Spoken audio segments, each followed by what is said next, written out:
killed me. All right, go again. You killed me. All right, go again. Like, what are you supposed to do in these moments, Jason, against what he's bringing to the table?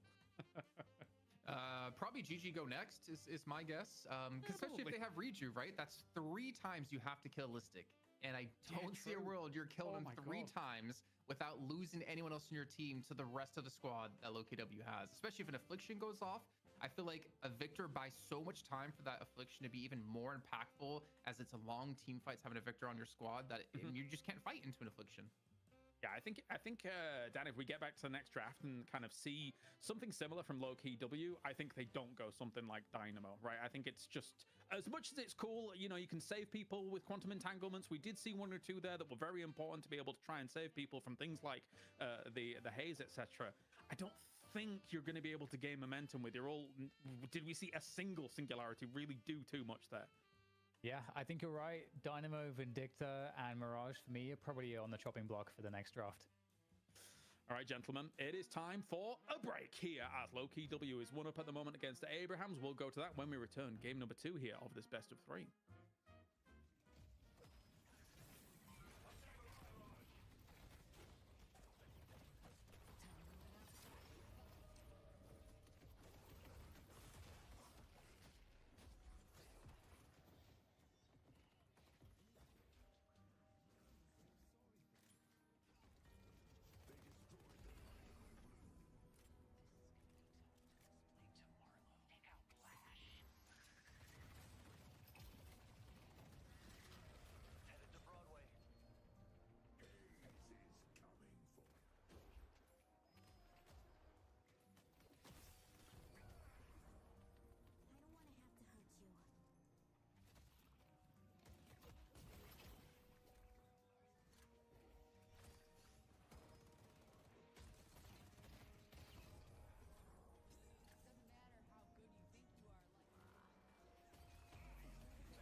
All right, we are back here for game number 2. Jason's very excited about a lot of things going on right now, and so am I, Jason. What do you got to talk about? Can we show that cosplay again? Because I've seen it on the carousel so many times, but I did not notice that they have a Night Shift logo on the cosplay. That is amazing. No way. Mookins. Let's you know go. what, Mookins? We might be working on some merch. If you get in contact with Night Shift, maybe we send Mookins a shirt. Will it be for repping the brand? Size of his Billy cosplay? Like, can he fit it over the Billy cosplay if it's some kind of like wearable merch, or what do you think? Anything. I don't know. Like okay. I mean, that's a lovely badge. And then if you also get the Night Shift logo tattooed on your body and you send us proof, Klaris will shave his face. No, wait, stop. No, that's not happening. Also, there was a donation I saw. No. If I shave, my wife will be mad. Okay, just so you're aware. True. We were talking about facial hair the entire segment. Do you have this problem, DDK? Like your partner's just mad when you shave your? Yeah, if you are bearded for a long time, I kind of get it, because it's like they're used to seeing you, and then you've removed your face looks very different, right? You're like a different person. Oh yeah. So it's kind of confusing. I've got a baby. I mean, every face. time my wife shaves her beard, I have the same reaction. So you know. God, what have you done? No, it's like a future investment. If I shave it away, suddenly everyone right now thinks, oh, you look quite old. But if I shave it away, I suddenly look 5-10 years younger, Jason. And I think you just have a weak chin. I think that's my synopsis of this. You just have a weak chin. Me? Yeah. A weak chin? It's like a fist under there. How dare you? That's ridiculous. Okay, You're gonna shave it off to prove it now. Oh, no, absolutely not. No. Let's move on. We got our Patreons as well. And guess what? We have a new board member. Let's take a look. Ooh. Miss, what do you think, Jason? I think we appreciate the support so much. Yeah. And we send you big thanks. We even got some claps. Wait, was that in Discord, or was that actually on stream, the claps? I don't know when I saw that from. But yeah, again, for everyone that's part of a Patreon, even if you're not a Patreon, we appreciate all the support you've given us over this last. I mean, it feels like it's almost been a year. I think we need to do something special on our 1-year show, our 1-year anniversary here at the Night Shift. But you guys, all the support you give us, it gives us all tinglies inside that you guys are enjoying what we bring you every single week, and then of course all your support that you give to the players. It's been about 2 months, by the way, given the fact that like my Twitch sub is at 9. So there you go. Okay, we're almost there. We gotta do something special, like an extravaganza celebratory shirt. I don't know how we do it. I like how that's the metric of time. ZP sub. Like we'll track that through the years. ZP sub from now on. After ZP subs, before ZP sub. Perfect stuff. And yeah, I mean, just as actually, gentlemen, as a watcher for most of the weeks, right? I think it's fantastic that you've built this community. I think that the community effort that you have here for Deadlock Night Shift, it's very rare, like a grassroots organization and tournament organizer gets to this level, DDK. So well played to you guys. Well done. Not you, Jason. Keep going. Keep talking us up. No, just DDK. Well done to all the effort you've put in. Thank you. I was wondering when someone was going to notice all the effort I put in. So I'm like so happy that you've done that. Thank you. You're welcome. What about you, Jason? We're actually thinking of rebranding to like the Dan Night Shift, like the DDLNS. Yeah, maybe one day. You're gonna have to workshop this, boys. We'll workshop it for a few months, come back with like a new laugh, and then we'll workshop it again, Exactly. and then we'll eventually come up with a proper name. You could be working on this for 6 months, right? You've got from I hate 6 so much. I hate this so is, much. This is the worst inside joke of all time. Sorry. All right, let's move on. Let's talk about the game that we just watched. Low-Key W looked fantastic from like, I would say, minute 18 on, and even before that here, DDK overcame on the haze, was really kind of saving them getting to that 18 minutes, and then they were able to dominate. It was a good match from them. What do you think? Yeah, it's so cool, because I think we talked about how incredibly diverse the meta can look at the moment, and how we've got all these new entrants, and we saw the Victor, we saw the Viper, we saw the Haze, we saw all these like cool heroes that a while ago we would never see, and it gelled together in a way that was very effective in the macro and the micro, all of these objectives, the tempo, all of that stuff was really cool to see. And just like you were saying, Kalaris, like it's kind of like hard to pick apart these picks, like Haze is a really good pick for Overkim. Like the kind of stuff that Overkim can do on Haze is kind of unique to Haze. And so like, do you get rid of the Haze? Do you get rid of like who playing the Bebop? Do you get rid of the Celeste? Like Rake had a really good Celeste game and there was no answer to the mobility for the objectives. There's just so many problems exposing themselves left and right, and you only get 2 bans. So I can't wait to see what the response from Abrahams is going to be. Yeah, I do wonder what will happen, Jason, in the future, where like we're a year down the line or whatever, and there is like other stealth heroes that can have stealth a lot. I know there's items that actually do allow you to do this from time to time. One of them got moved down tier recently, but at the same time, as Dan's saying, Haze is really one of the only people that can kind of get away with this because of Smoke Bomb and the like at the moment. Gotta be careful with it though. I'm thinking about like other MOBAs, thinking of like my League of Legends days, casting LCS back in 2012. It's a very hard thing to balance. It can be so frustrating to deal with a stealth mechanic in the game. What I'm more curious about is maybe not more heroes getting stealth, which I hope they do down the line, is what other mechanics are they going to introduce? Because we can't forget about that tunnel system that they added in for Rem and technically Calico. Oh, Rem's dead, so... Rem's dead. I mean, actually, Mo and Krill can go in there, but they added in something completely new to the game. Now, it wasn't necessarily groundbreaking. It did obviously allow like more rotations, clean rotations, and more box running, but I'm curious, what else would they potentially add into the game down the line to work around new abilities being added into the game from like other heroes? Yeah, it's a good question. As I tried to ponder what you could do, something in the sky, but then I remembered everyone's already in the sky anyway, so that doesn't really matter, Dan. But yeah, the tunnels are a weird one at the moment because, as I say, I feel like Rem is totally dead at the moment. Maybe he needs a little bit of love, unfortunately. Especially never see it at this level really anymore. And then we see it in your own games as well. You're just like, oh god, Rem, are you really gonna you do what you need to do? And that's oftentimes no. The answer is no. I bet there's like a Spider-Man character coming. You can like climb up the walls. Well, like they had one. Was it Fathom? It was Fathom, right? I think it was Fathom. You could was it Fathom? There was one that can stick to walls. Was it Slork? I think it was Slork. And I remember playing around with that like back when we were on 4 lane. I was like, this is an interesting concept because when you're on a wall, you stealth. And talking about what a Haze gives you, as you mentioned before, Dan, like the information around the map, doing that where you can't be seen on a wall. And you're just kind of like looking around is an interesting idea to play with. Yeah, not too bad. Do you want to hear my idea? The Boxmancer. And you can turn yourself into boxes and you can teleport to certain boxes on the floor and then you kind of like turn them into little crabs and then they run down the lanes. No, you don't like it? So Snake from Metal Gear Solid? Kind of. So you could be like a mimic, like someone comes to like do all the boxes and you parry as the box and they get parried. No. Yeah, the Trap Master, and you can trap boxes or the Buddhas, the golden statue buffs, and if you like destroy it, you take like a ton of damage or something. I think you know what, you give Yoshi, them the hire us. I mean, we're clearly coming up with some great ideas here that we could use down the line. I'm gonna be real. Like a Valve if they asked me to. I'm gonna be real. I'm willing to be hired if they wanted to. a few months ago, I was talking to my friends. Yeah, what could they do that's new? And the Boxmancer has stuck with me for months. I don't know why. You're workshopping that one for 6 months. I will. Yes, 6 months I've spent on the Boxmancer. I've even got concept art and everything. Just like all the people on Reddit that propose something and then it will never be put in the game. So is that? Is that a weird shot? I'm so sorry. I love all your art. It's really cool. just say Kalaris is not in any way affiliated with the Night Shift. We love everyone on Reddit and all the community.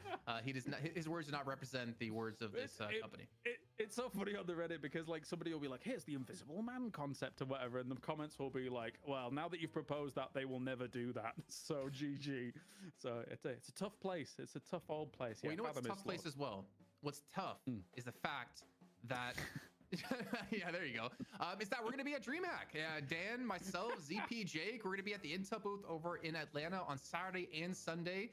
You guys should make sure to check us out and stop by. And maybe we're going to also do potentially like a podcast there, like a 4-man podcast. Maybe Puckett can stop by since he's there for another game.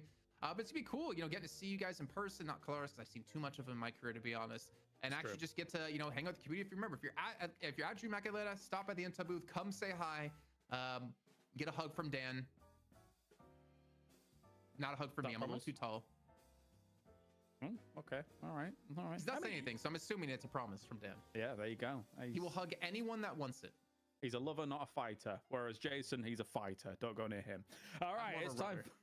Jason's very tall, Yeah, Very he's very intimidating tall. with his tallness. It's been Yeah. annoying for many years, his tallness. But anyway, I've legitimately had, last note, I've worked a desk before, and we've had to make everyone sit because I was too tall. They wanted everyone to stand, and they're like, okay, Jason's too tall, everyone has to sit. was that on a show that I was Those on things. with Seven? Well, you are very short, but no, it wasn't that one. Oh, okay. Well, hey, there it There's is. a Finally, the bunch of Kelvin ban. Hooray! But what did Abraham's ban? Like that's the question. They banned Dormag. Dormag. I mean, gonna have to do it, right? Or yeah. Hooray! But the thing is, Abraham's lost, right? So they get choice of first pick or second pick, and they chose second pick. So probably gonna see Bebop go. Oh, yeah, probably, maybe. Little Biebers. Can we get a Justin Bieber Bebop? Yeah, I would Justin love to see that Bebop? mod. Justin Bieber. There it is. Okay. So we So had the Silver Apollo last time, right? Yeah. Oh my God, Dan, you're in my head. Get out of here. Yeah. Never. Yeah, Silver Apollo. I mean, do we have to do anything now? We could just have to It talk. was ominous. Okay, there we go. Silver. Okay, next is probably Apollo. I think maybe Clarus they would do won't, a but, like- phenomenal silver cosplay. Just as an FYI. Good. Wait, who's doing that? I think Clarus would do a phenomenal silver cosplay. Oh. You think so? No, I Yeah. thought Defy's was really good, to be honest. So I can't top that. I'm sorry. Patrons are lucky to have Oh wow, we someone even got fight for them. we got a new addition. Look at this. So when Apollo swaps real quick, we also get to see when was it last picked. Right Oh, after nice. this. I just saw it for silver. Man, production. They're not even telling us all these additions they're doing Yeah, to the show. true. It looks awesome. Yeah, it They're does look wizards. awesome. Map 1 pick 2, map 2 pick 2. Oh my God. You think Apollo did enough for them last game? I'm not sure, but I do think Silver Apollo is very good. So like I'm not unhappy about it. But this was not where I felt like their draft went poorly. But Loki W is drafting exactly the same so far, which is really interesting. So they got the Yeah. exact same draft. But what's really interesting about that is that Abraham's in the second wave of bans. They know they should know what to ban. They can't, in Viper. theory, be a perfect draft for Loki W. Maybe. I think what's interesting is that yes, it's the same draft, but the Celeste Vrake was playing was like did a lot of damage and wasn't really even the first problem that actually had exist. So okay, so they're going to take the pocket away Ban this Sinclair. time. And now they That's ban good. Sinclair. And they leave the Viper open for Zergy. But I now wish you they can't steal wouldn't. with a pocket ultimate. I wish they wouldn't ban Sinclair and have it for themselves, but Apologies, because Damn, right. sometimes like an all Interesting. answer to like what could your opponents could throw at you, it's like the more like flexible answer. Well, the thing But is, we'll see. Loki W get first pick right after this ban, so they could take the Sinclair. I don't know if they're gonna let it go through though. I mean, that is also one of the options they have to deal with. But like, what would Sinclair take for Abraham's here? Like, what ultimates? If anything, is it just more purely a deny pick in your eyes then, Kalaris? Sinclair's really good even without the ult stills. I feel like. Yeah. Mid control Um, is very strong. I mean, it really depends on the rest of the draft. Sometimes you even see Hyper Beam getting stolen away, right? And then it becomes a problem. But Well, here I am. Ooh, does Empty Dreams play Lash or the Pocket? Good. I think it'd probably be Sonya on Lash, I would guess this time. Empty Dreams on the Pocket. I feel like Empty Dreams is synonymous with Pocket. Yeah, his for sure. Pocket's insane. Yeah. Okay. that's early. That's earlier than last time. Maybe they thought it was going to be taken away. It would be What- weird, but Was it picked in 5 instead of 4 last time? picked in 6, not. Oh, Well, we'll see in a I second. can't recall. Pick I'm 5. sorry. Pick 5. Okay. Now, do Abraham's like try to go more frontliney than last time? Oh, great talent. Yeah, for the Pocket. That's fair. Yeah, that makes a lot of sense. Wait, so does that mean very nice here? does that mean cosmetic? Yeah, cosmetic will be on the Great Talon. Though what's funny is that Makes sense. if I ever think about good not good Great Talon players, Great Talons who have popped off in Night Shift, I always think of Hoot first. Yeah. Okay, there we go. So Warden coming through. I think this is already looking way better for Abraham's. Yeah. Do they go? I think Oh, go ahead. the Cage Max out of Warden can be very difficult to deal with. I mean, Yeah. Dispel Magic is something that you just kind of inherently pick up, and if you catch them without a Dispel Magic up, it's almost like a lockdown and a guarantee kill, which you can turn into with like Silver collapsing on top of you. I mean, the fact that you have like Bola as well to maybe force out a Dispel Magic. pair them with like an Ivy stun. I think there's definitely a lot of kill potential now for Shroud of Abrahams. And they also deal with the longevity of these fights by having a pocket to deal with Listic. Yeah. I'll go ahead, Kalaris. Just a very late Mina pick, which we were kind of talking about as still having a lot of strength, but it feels like the kind of the mouse one characters that you actually want in, especially with Love Bite from Mina, like have kind of fluctuated a little bit in their position as a whole over these last couple of weeks. TDK. Yeah, it does seem so. It is really interesting because Mina is definitely a very good pick, but we saw Loki W, just the synergy of the roster overall was so good that it like didn't even matter. Like you didn't even notice that something like that was missing. But now they got both Great Talon and Mina. There's a lot of Spirit Burst, which is gonna be very interesting. But one thing I do like that I want to touch on is the Ivy pick I like from Abrahams, because I would have loved to have seen that last game as a counterbalance to the Celeste in terms of the team fight macro sort of play around the urns, because obviously Ivy can move around the map a lot, you know, can pull somebody out to initiate fights if necessary, or can like drop someone, you know, pick someone up who has the urn. So like there's a lot more macro options with the Ivy, which I think it's going to be a nice answer. So Ivy, Warden, and Pocket are the changes. I think we talked about 3 heroes not working out. They picked 3 different ones and kept the rest the same. Yeah, definitely big changes there, Jason. What do you think? Well, I'm glad that Floof made an appearance on the show. If she's in the room with you, maybe we can get her on camera. She's not here. I heard. Oh, she's not here. I thought I heard her. Okay, I'm hearing. Oh, is that? Never mind. I'm not gonna read this up. Great Talon though, and Mina. I'm looking at this. And I'm like, isn't Cosmetical the Mina player? So does that mean Hoot's gonna be on Great Talon and someone else is gonna be on Bebop? Is like Obi-Kim gonna be on Bebop? Yeah. I don't know. This is again one thing I love about teams that have deep hero pools is the flexibility and not 100% being certain of who is on.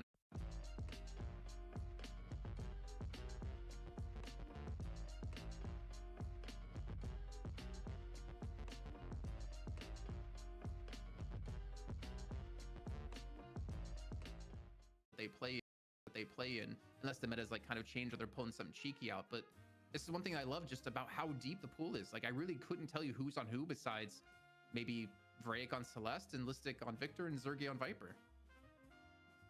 Yeah, and that's always one thing that like old Buff and Jorah's lacked. Michaelis didn't have flexibility, and when Hoot came into the team for Michaelis, that's what he brought to the team. But like Hoot Cosmetical has so much flexibility between the 2 players and overlap, to be fair, that it makes it very hard to like pick against them.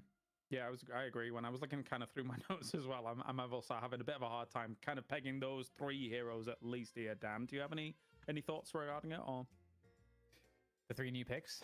Mm-hmm. I like it a lot. I just think that it provides a lot more ability to tempo out. I think one reason why Warden is so nice and has more priority, I think, over some of the other M1s is that he scales like straight away. Like he's useful straight away. He can do a bit of everything. He can be tanky, he can push objectives. His ult is really nice for the objective fights as well. So I think having that gun carry threat is going to be way more impactful than Mirage, because also was unable to do anything on Mirage. You could see at the end of the game in the stats, his damage was appalling because he was trying to farm up when he went into the fights. They didn't even have any frontline really for him to get the position that you want a Mirage to have to be able to be impactful.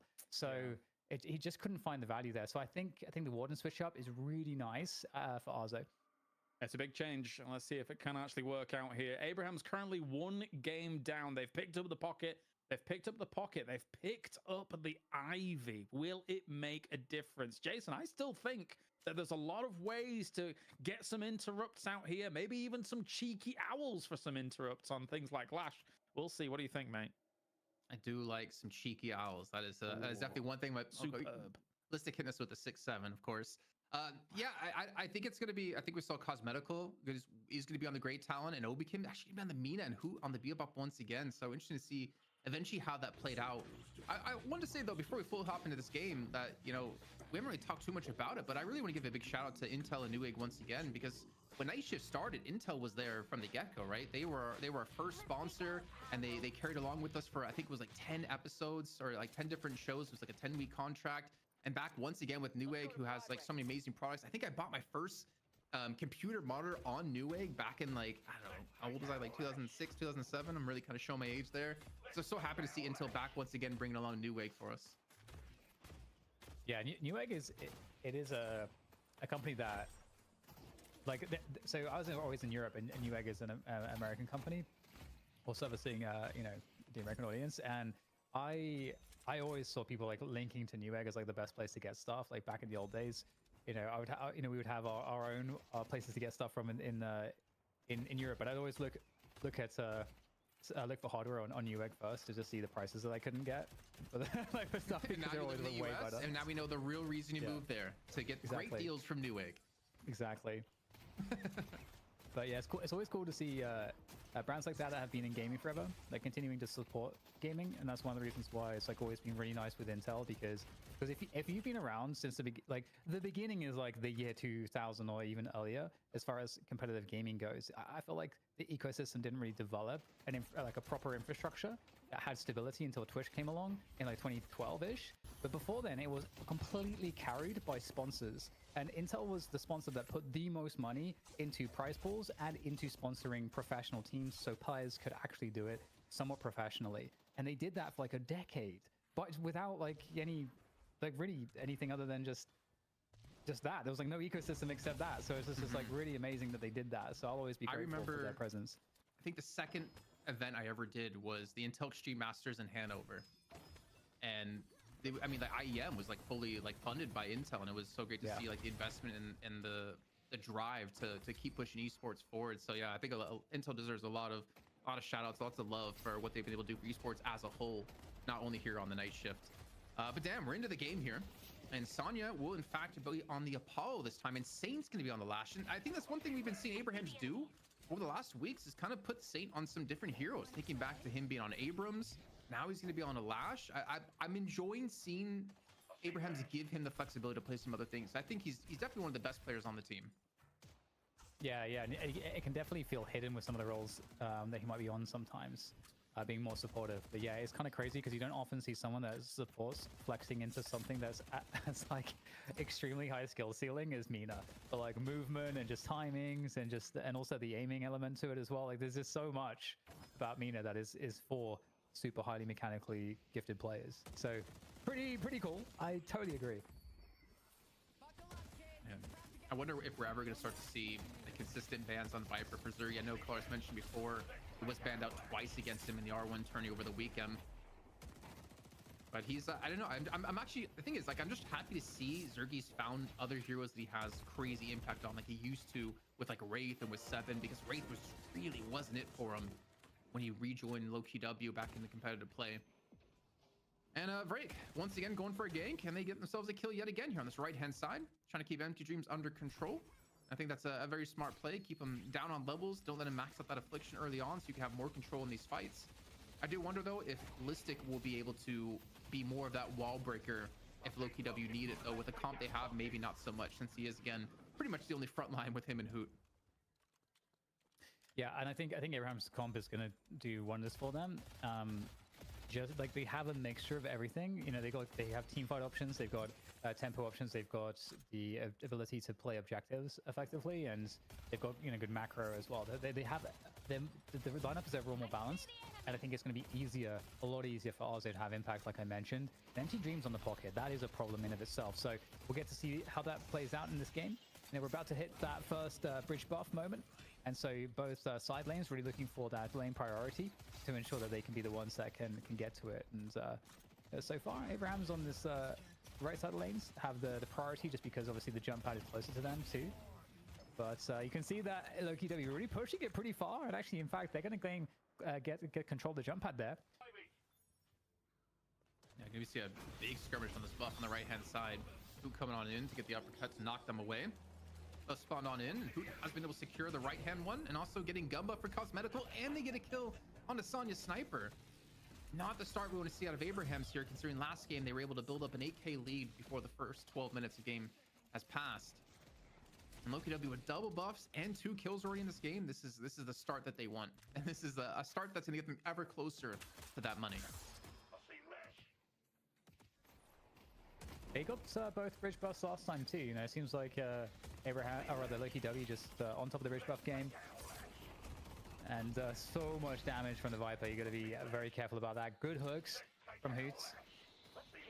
Oh, and here comes the bird. There it goes in the distance. I don't know if it found. Yeah, there we go. It catches Saints. So good stuff there from Cosmetical. And you know what I really want to do is like go to a LAN event and just play that randomly in the speakers and just see if players start to freak out, even if there's no Grey Town in the games. That is one of the most haunting things to hear when you're low on HP. Affliction was You'd have Empty Dreams, but again, not going to do too much damage as it did hit Zergy and Hoop, but still won't deny the kill that came through before. And Loki up, I think they're 3-0 so far in the first 6 minutes. Well then. Are you liking the chances for Abraham's overall a lot more than the previous game? Like where do you stand there? I don't know if you've already given your prognosis. I don't know. Honestly, I'm looking at Loki W, and for Empty Dreams to be effective in this game, he's got to be so slippery. And the fact that he played last game kind of has him in that mindset already. But when you have these charged shots coming out of Cosmetical that can hit you when you have negative spirit resist, they do so much damage. And then I guess the rest of the comp is relatively the same, except with Obikim fletching over to the Mina instead of the Haze. I think Loki W have to be a little bit more careful of the early game power that Obikim gave them before to kind of keep them in the game, and maybe Abrahams can use that to their advantage. But Obikim as well, I mean, he's a very talented player, and Mina still, I think, fits into his style. And Loki W have so much damage on their team that it is so hard to tank any of this, and to be able to like fight these like little skirmishes where Abrahams maybe want to fight more team oriented. True. And one item that I saw on Saint on Lash, second item after headshot booster, reactive barrier, which makes sense in this lane. This lane is absolutely disgusting, and it might not actually matter because Hook is ready and it's gonna grab Saint. That barrier has been doing some work, but oh my god, Hook coming, or rather, it was Cosmetical in with the bird there to finish it off. Man, no way, no way. He's gonna get another kill as well. Looks like it. There we go. Oh my god. He's having a good start to the game. That's a little of an understatement so far. EDK 6.1k. He's been a part of, was like 3 kills now. Yeah, that's rough. HP on Abraham's pretty low across the board. There's a few players who are low on Loki W as well. So, I mean, I guess Sinners are being punched right now. Getting some of these Guardians dealt with. Ooh, just barely escaping the ground strike, but the Flog is going to connect. Can Victor survive? No. Found out pretty quickly the answer to that question. Yeah, that's painful, man. Mystic, I mean, him going down is not too big of a deal. Considering the lead they already have, but 7k is quite huge, as we now are only 9 minutes in. The Owl coming in once again. Not going to connect this time, though. The Sonic preventing the +10 for Cosmetical this time. Yeah, how many is he up to now? It feels like it could be even +30 right now. I think 2. I think he's got 2 of them, so I think he's +20. And that's still really good at this time of the game. Well, this is a great start for Loki W. We'll see if there's a recovery to be had. We do have the bridge buffs coming back up again in 45 seconds. So you're starting to think about making sure you got control on those lanes so that you can get more favorable positioning. And Empty Dreams goes down again. Zergy doing great work. I mean, that was just a 1v1 too. Yeah, I wasn't like anyone else involved. Viper is nasty against Pocket. If you think about the fact that Pocket is very what's the word? Vulnerable to Spirit. Yeah, I mean, the thing is, you have to be very careful about your briefcase on Pocket, because if you don't have it up, that lethal venom will just kill you. And you really have to depend on using that to survive these fights. But again, like Zergy, I don't know how he's so accurate with a trackball. Necessarily doesn't need that ability, but if he ever gets your briefcase out, you know he's gonna be looking for a kill. But look how aggressive Loki W would be on this left-hand side. They really want to take away this jungle, take away as many camps as possible, and I think more importantly, not let Abrahams feel comfortable. As we hit into the first urn, it's going to be an advantage urn for Abrahams, funny enough. If we turn on their side of the map here, and Loki W have to make sure to not let this one go. There we go, Affliction landing on 2 players. Death Slam onto Listic as well, but he's going to be able to get the shocking reanimation in there, so still protecting the urn at this point in time. Has it been picked up already and dropped? Because if not, this could turn back into a neutral land still, right? So you got to be kind of careful not to get 10K? kills. I mean, how many would you have to let them catch up on before? Yeah, I guess they would yeah. They would need to be 46k, right? Isn't it 15% the first one? I can't. Oh, is it 15% the first one? I do not remember. They do manage to pick it up, and it is neutral. And it's looking, see, I think you're correct there. As the fight continues to rage on, Abrahams, they need to find something here. Sonya does have a tiny low stun, so see if there's anything to be garnered from that. Ray causing problems though with the ultimate on Celeste, and it's being carried away. This would be huge. Listic has used his ult already, so this would be a very nice kill to find. Trying to escape here, and it looks like it's going to be the kill. There we go. Together picks that one up. In comes Obikim though, with the burst damage, but Together fairly healthy. Is there any assistance here for Together? Looks like it's not going to be too much. And pick back up here now by Loki W. Another owl kill, just FYI, for Cosmetical. Another plus 10 added to his tally. A little bit of a 1v1 here with Sonic Sniper going up against Vrayek. And Sonic's got to be careful because there's also Hoot in the vicinity. And he doesn't even need Hoot. Vrayek's just going to take him down. Another kill going the way here of Loki W as they're up 4k. And the Urn, I mean, this is going to create another 3k lead here if they can get this thing cleanly. Hoot, he was denied last time in the first Urn. He's going to be denied this time. No, he actually doesn't get the punch off. And Hoot gets the dunk right in front of Lash. They're so close as well. Big team fight. Bruce, can they convert despite that loss? Abrahams, they will do a good job here Together, cleaning up a little bit. I see the enemy. And looking for more. Still healthy. Also on half. Mina is going to get caught there as well by Empty Dreams. And that's going to be a conversion for Abrahams into kills. They do lose the Urn, but ultimately, I mean, I think they're going to be fairly happy with that. The bird is coming, though. It's been sent out. The ballistic missile, the guided owl, looking for its prey. Is it going to find anybody? I mean, Empty Dreams is the target. He's in the base, and it's going to time out. Man, here we go. I think it's a replay of a bird, I'm guessing, from Cosmetical. Actually, this is the bird into probably the kill against Together, too. Yeah, this is the very first one, no? This is the second one that came through. Okay, what ridiculousness are we about to witness here? Oh, no, it was the first one. You're right. It was the very first one.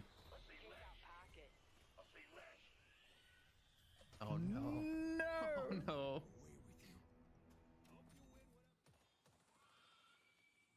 Oh, back on... Oh, my God. I was like, are we on a replay again? Yeah, I was going to say, I look like it was the same one. Okay, in the meantime, 66k to 66k. Abrahams have come back on the souls. Empty Dreams really committing into this Guardian. Is he going to be able to stay up here? Looks like he's going to be fine. Let's have some assistance from Sonya Sniper. Although Listic is coming on over on the Victor. And I mean, maybe a priority to actually take this lane down right now because that Guardian is still up here for Abrahams. They're ahead. They're slightly ahead now here, Jason. They've been doing really well to fight their way back. Yeah, Together's been really stable, like really the rock to the team, the anchor for the team in these two games so far. It's more than that 13k lead plus the kill streak on top of this. The thing is, like, Abrahams had the lead last game by 8k. Oh my God, another Owl's coming on in. Where's the is he looking for pocket? Empty Dreams. Oh, you heard the briefcase. Oh! Cosmetical the sniper. Plus 40. Plus 40. Man. Plus 40. That's problematic, honestly. Okay, well, they rocket the team together so far for Abrahams. Looking to get another one. He's going to find that. Locking down Hoots. Eventually, I'm gonna find you. Man, honestly, it feels dangerous out here with these owls. Honestly, the airstrikes.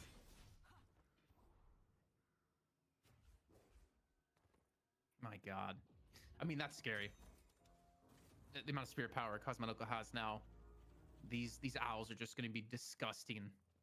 And I don't know, man. I mean, he's only at 13k souls, but once he hits like Boundless, how do you survive any of the damage that he does? I mean, Listic, he will get caught out here, so Abraham's able to at least turn it into a kill for themselves. The other owls coming on out once again out of Cosmetical. Saint is the target. It's like a horror movie. Yeah, I didn't know we were playing Dead by Daylight here. I didn't know the killer was an owl. Oh no. Okay, well, it's not going to kill Together, but with plus 40 spirit, that does a lot of damage. Quick chomp. The chomp there from the Lycan Curse for some health back, but I don't know. Together's in a lot of danger right now. Needs some help. Pocket comes in, lands the Affliction onto Zergy. Some good damage to go a long way here on the way out for Together, but Together's going to survive. Going deep for the frag, and it's going to be horrible backfire. And look at that. I mean, they're on par with Souls here, Jason, but the Urn's looking to be turned in by Abrahams. Do they have the ability to do that, though? Not so sure. By the way, I thought that Lethal Venom would have killed together, but I think maybe Zergy isn't maxing. I didn't actually check what he's been going for here. Or maybe Enchantress Emblem was enough for Together to survive. And here we go, Obichem trying to go for the silence. A good Warpstone use as well with the Sanguine retreat to catch him out. And another bird coming on in, plus 50 now for Cosmetical. I see the enemy. It's like, how many? Are there always this many owls? There must be. I don't know. I guess we're just following them pretty religiously at this point. I feel bad for a replay operator. Or maybe it's a good thing because they're going to be able to just clip out every owl in the game and then that's your replay package. True. Sidekick of the match, if we had that segment still, would be the owl. Okay, well, Latani Losan is going to be coming on through for the retreat there. And you can see a swarm of players from Loki W just guarding the Urn drop-off. But the Urn's been given up at this point. And there we go, the initiation. We talked about this, sending Arzo into the fight as Warden. And it's looking pretty scary. Ultimate not yet pops for Arzo, but he's getting focus fire. There's so much spirit damage, he's going to get taken out. And the fight looking like it's maybe better in control of the hands of Loki W now. Real quick though, Dan, look at Empty Dreams on the minimap. He is basically in between the Walker and the Base Guardians, cutting the wave as much as he possibly can. Zergy was doing something similar, but instead he goes for the Urn, he's rotating it around, and while this fight is happening, Loki W win the fight, getting 3 kills and the Urn turn in. Maybe they lose a Walker, but I think that's a trade they're going to be more than happy with because they can push a Walker themselves. Yeah, it's definitely problematic. Okay, so Walker for Walker. And what's the move here for Loki W after this? You know, there's a lot of farm on the map to pick up at this point. You just try to like devour the jungle of your opponent there and try to just start to get that macro edge because you know, farming the jungle camps at this point, it feels like there's not a lot left to do in the 2 minutes gap between now and the next Urn.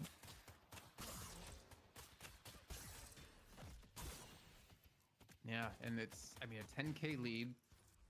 Cosmetical, I mean, I hope he's like pushing for Boundless soon because with the extra spirit power he already has from the Owl plus Boundless, I can't do the math, but it's a lot. It's a lot of extra spirit power he's gonna be getting from that one.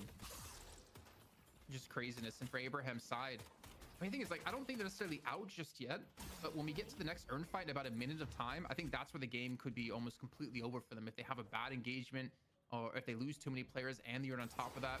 Because we're at the point, I think, that Loki W are going to have enough damage to just take down mid-boss as well. Oh, that's a great riposte.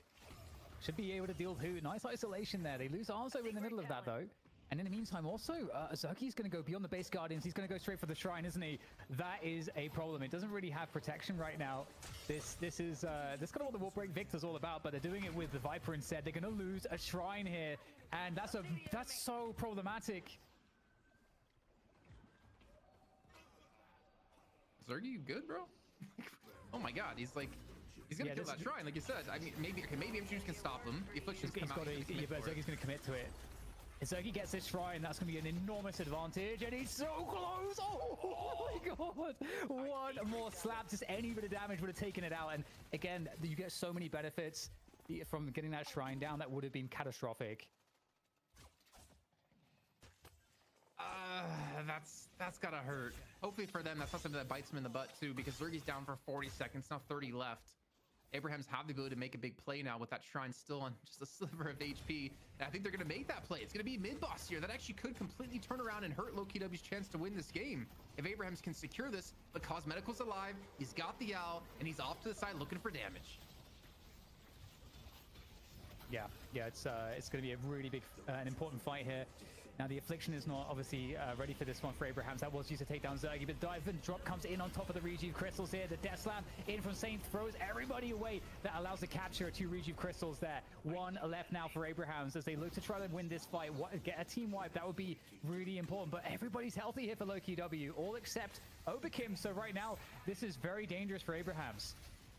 Very dangerous indeed. 1 Rejuve left. Someone's been hooked away. Empty Dreams is actually going to consume that last rejuve. And Cosmetical thing is no one's pushing him. No one's challenging out on towards him. He's getting so much damage off in this fight. Finally, you saw at the very last second together going head-to-head against him here as Listic. He's going to survive. No shock reanimation, but he does survive the... well, actually, there's a bomb from his own teammate here. And backs away to safety. The urn was picked up by Saint to get turned on the other side of the map, but Obikim's already pushed into this one to try to deny as well as Vrayek.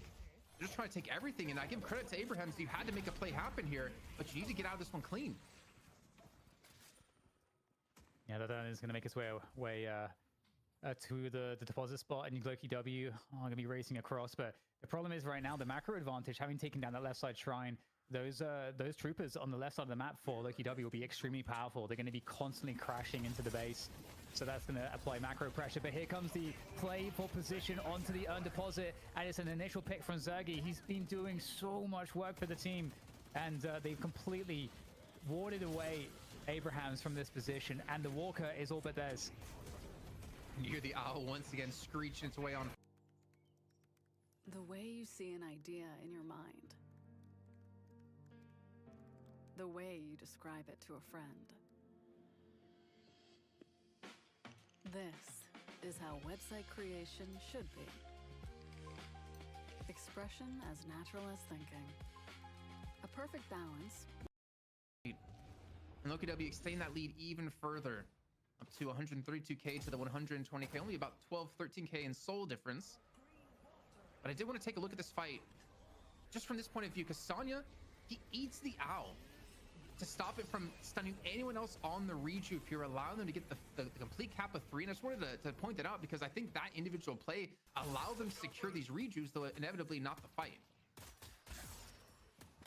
And now just looking at the game state, I mean, the soul discrepancy is not too bad, but the macro pictures is pretty bad. Like being down a shrine, obviously you still have those base guardians because, you know, you're able to skip past it. And I mean, this is like something that I think a lot of people in the community want to get patched out so that the shrines are protected until the base guardians are down, or some version of that, like a better backdoor protection, for example. But either way, fight here under the bridge, right side bridge. It's going to be a pick there, thanks to Hoots hooks. And right now the invade potential into this jungle is with Loki W. They are deep in enemy territory, looking for more picks. Uh-oh. Who's trying to help out Listic here on the underground? I think they caught out Sonya. Trying to figure out exactly where he's going. Maybe I'm misreading the mini-map. I can't tell. We're actually on the high ground here. But still being chased down nonetheless. Zergy potentially come off from the side. Got Petrifying Bola up. Be careful though on that repost. Or sorry, Kalaris is here and he used defense. Riposte. Thank you. I knew it was still here. But still, this is tough, man. This is like really tough to deal with here. Zergy's on 28,000 souls. He can, I'd say he can 1v1 anyone. I think even like Obikim can potentially 1v1 anyone. And I think the real shame right now is that Saint's only 17,000 souls, and for him to get an ult off, if Empty Dreams couldn't do it in the last game, I don't think he's gonna have a chance to get a big death slam. Yeah, it's definitely a very tough situation. I do wonder how Abrahams bring themselves back into this one. I mean, you know, thinking about key afflictions and so on, and there is another urn spawning in 30 seconds. So right now, that's what this game is all about.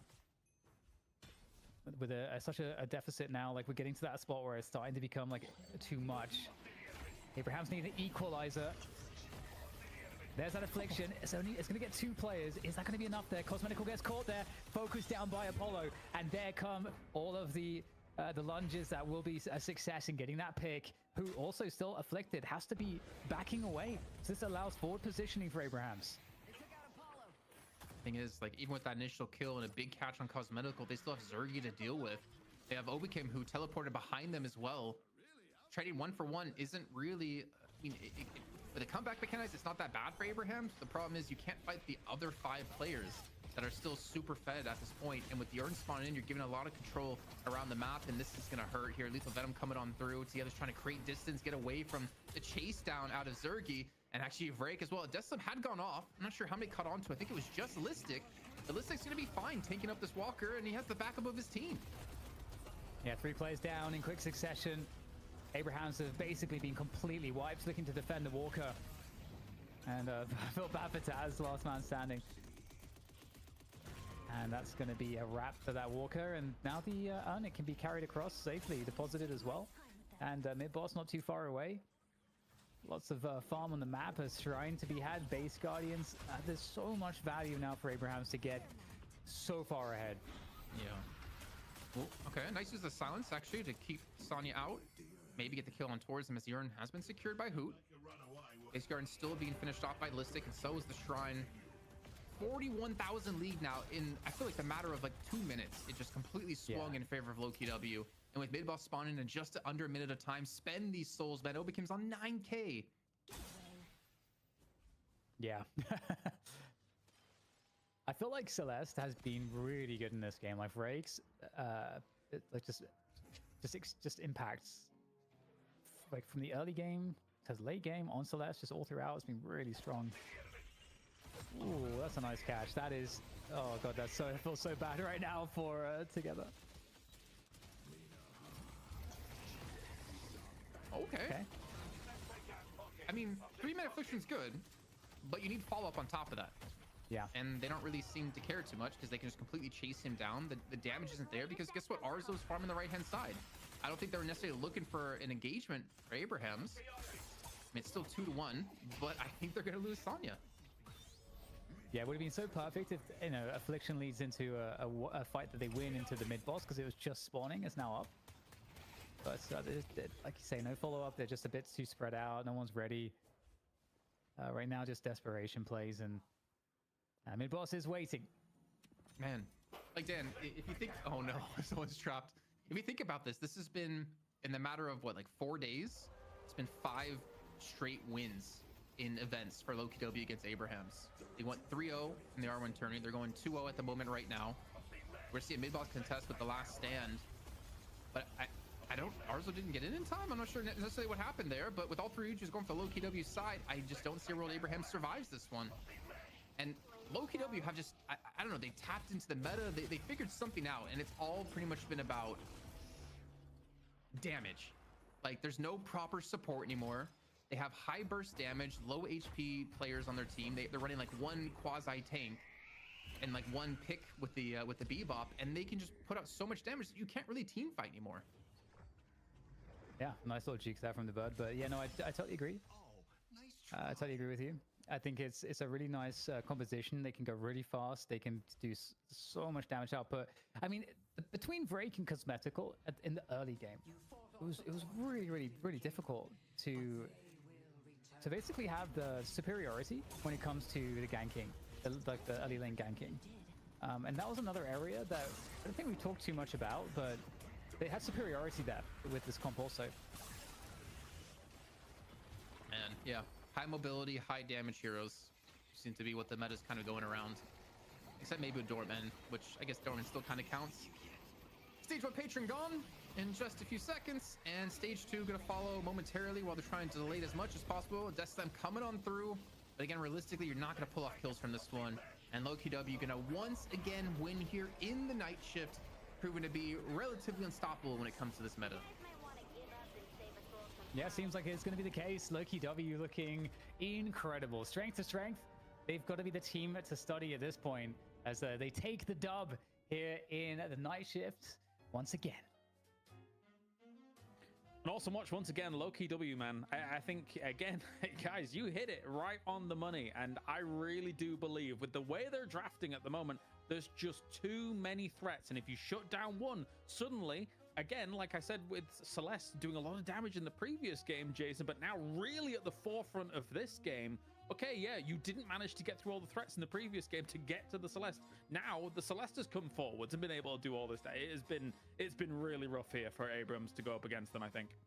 Yeah, I think Cosmetical really set things up well in the early game with those owls, constantly punishing that right-hand side, allowing, honestly, Zergy to just snowball the game. He got so far ahead so quickly in this match, I think largely in part due to Cosmetical coming in with the owls and focusing on that lane. And the thing was, he was throwing it from the left-hand lane. It wasn't like he was mid lane, so it was like really like hard to react. I mean, there was time to react out of Abrahams, but him and Hoot together put so much pressure in that lane that even if you did react, it didn't matter. You were 2 low on HP, and I swear, like cosmetical, some of these owls he hit. The one onto Empty Dreams, like through the veil. Yeah, that's not easy to hit. Yeah, I was on Birdwatch the entire game, Dan. This was phenomenal to watch from them, and it just never stopped. And apparently for our production team as well, it never stopped. So I can appreciate that. I mean, the stories about Spirit Airlines were you know, much exaggerated. Still alive here in Deadlock. It's very much so. Again. Wait, is this the same one, or is this no? This is a different kill. This is the second one. From the other side of the map, yeah. And then he kills together here too, like to not only hit the owl, but then to like parry together and then hit him with the spirit snare, and then to just like finish him off. Like Cosmetical really put on a clinic in this game, in the early game. I would say almost kind of similar to the way Obi-Kim did his Haze in the last game. He had that, like it was one player put on that really good early game pressure. I said this time is that Abrahams didn't have a lead to like build off of. It was just LokiW winning the entire match. But the thing is that, right, R1, they had 3 bans per game. I feel like you need even more than that with what LokiW is able to put out here, right? Because you can ban out whatever you want or whatever, and then they just pivot to things like the Grey Talon and all of this kind of stuff. Dan, I think that what LokiW is bringing right now, other teams, especially here in Europe, are going to have to dig deeper if they want to try and rival what is being put out by them.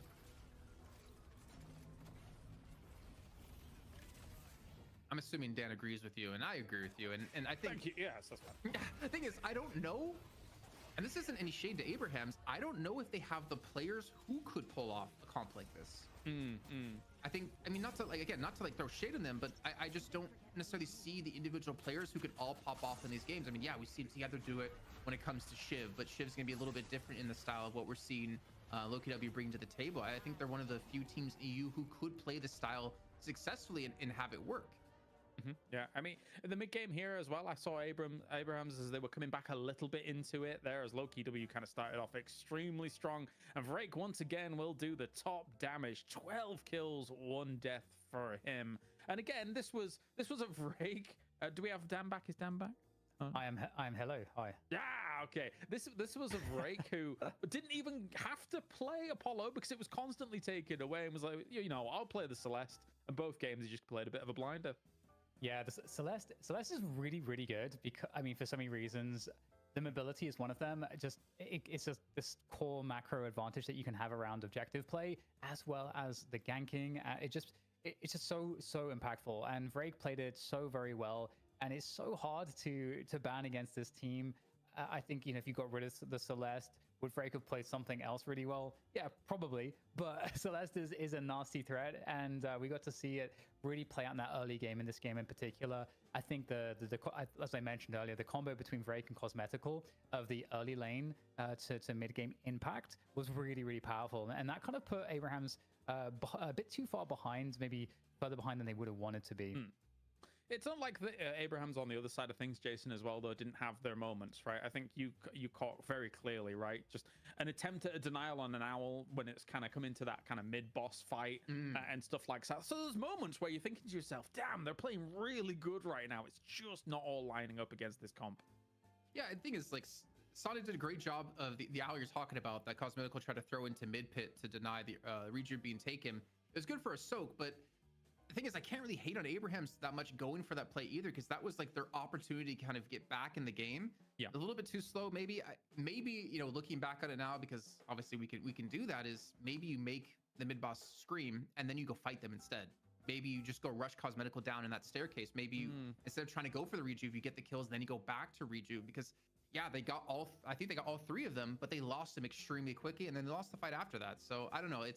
Some of those decisions are really hard to make in the moment, and obviously I have the luxury of looking back on it to kind of criticize it, but I'm not criticizing the decision being made by them. I think they still are very smart when it comes to macro. They're very smart on making the calls and making the plays when they need to, but I don't know, this meta that LokiW is bringing to the table at EU is just proving to be really tough. Yeah, absolutely. There's a reason that, as you say, they've won so many against them in the past week, past couple of days, etc., with how all of these games have gone. And again, a lot of the drafts have looked very similar across those games for LokiW, and they've been able to flex when needed. But anyway, let's take a look at who the MVP is going to be. Dan, who do we think we've got? It's probably, yeah, it's the slippery snake, Sergi here with the trackball. I mean, it was impressive. You know, we saw Viper play really, really well on, or Zergy play really, really well on Viper throughout both matches. And I think, you know, it's showing that Viper can be played in a different style. And we've seen people attempt this. I think you remarked upon this, Jason, but it was Zergy that has made it look really, really good. And perhaps it's some of the composition enabling it. And maybe it's also just the fact that the whole team can kind of tempo around the Viper, creating the opportunities for Viper that you want to see, and it is a kind of a very spirity meta, so that's also going to help Viper as well with how much burst spirit that Viper can do as well. Yeah, I'm really curious to see. I think for me, one of the best NA Vipers that we've seen is Gibbs. Thinking back to when we had them playing, I think a while ago. And I want to see how NA and EU plays Viper maybe differently, because we definitely have like differences when it comes to like Billy, for instance, was played quite different between regions. Shiv back in the day was played very different between the regions, and I'm curious to see like what Gibbs and the likes of the NA crew could actually pull off with Viper, because what Zergy is doing, I don't think it's necessarily groundbreaking. I think it's just a good knowledge of like what his team's doing. I think the composition definitely facilitates it, because his lethal venom, and with the amount of damage they have on their team, anyone like he can lethal venom pretty much anyone. And not really be too worried, because they're able to close that into a kill. And of course, like the plays he's making with the backdoor on the shrine, it's really hard to stop that. The mobility he has with superior stamina, maxing his slither, it's really cool. And I think that's one of the things I love about EU and NA, and one thing I hope to see when we get to these lands is like the different styles of playing these heroes and how they clash against each other. Saving the bowler for the right time. You saw it there again in the pit when you're trying to deal with the Dynamo. And again, it's not only like getting the interrupt on the Singularity there, Dan, it's also following up with 2 huge kills off the back of that as well, because if there's anybody there other than the Singularity, they're also being hit by this, causing huge problems. Yeah, I mean, I think that the power of the is it called the bowler? Petrifying bowler? Because we have a Silver's bowler and okay, the petrifying bowler. That was one of the only like useful things that Viper had originally, before Viper was actually that good, whereas like, okay, we can like steal mid boss with it and so on, but now as like a part of the kit, it's like it is an incredibly powerful disruption tool, because you can just instantly stop stuff like, you know, the death slam, or really any of these powerful abilities. You have something that can just insta stop it, that has a decent cooldown, that can be available a lot of the time, and you can set up kills with it really effectively too. So I can definitely see why Viper has a huge amount of potential in the current meta. Yeah, absolutely. And of course, Jason, unfortunately for me, I guess, no haze for that last game, but they didn't need it. They didn't need any of that stuff. It was still good stuff here from LokiW overall. Thing is, I'm happy to see players flex to other heroes, but also it's like if it works for you, then why do you need to change it? And I kind of like when teams can sit on that one hero time and time again and win and win and win with it, because it means you don't. Sorry, there's a giant bug in my room. Oh my god. It means you don't need to show what you're kind of maybe hiding or kind of workshopping for yourself in the team. No, definitely. Is that the new Deadlock here? Is that the new skin you're working on, that bug? Is that what's coming on in?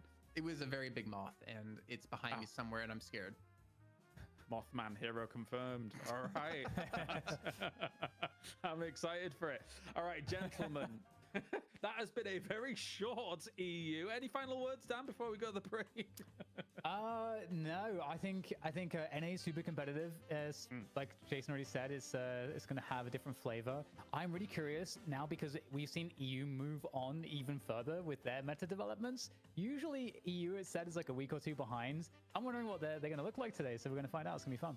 Yeah. Any final words, Jason, or do you want to get me out of here? This moth is attacking me. You see it behind me.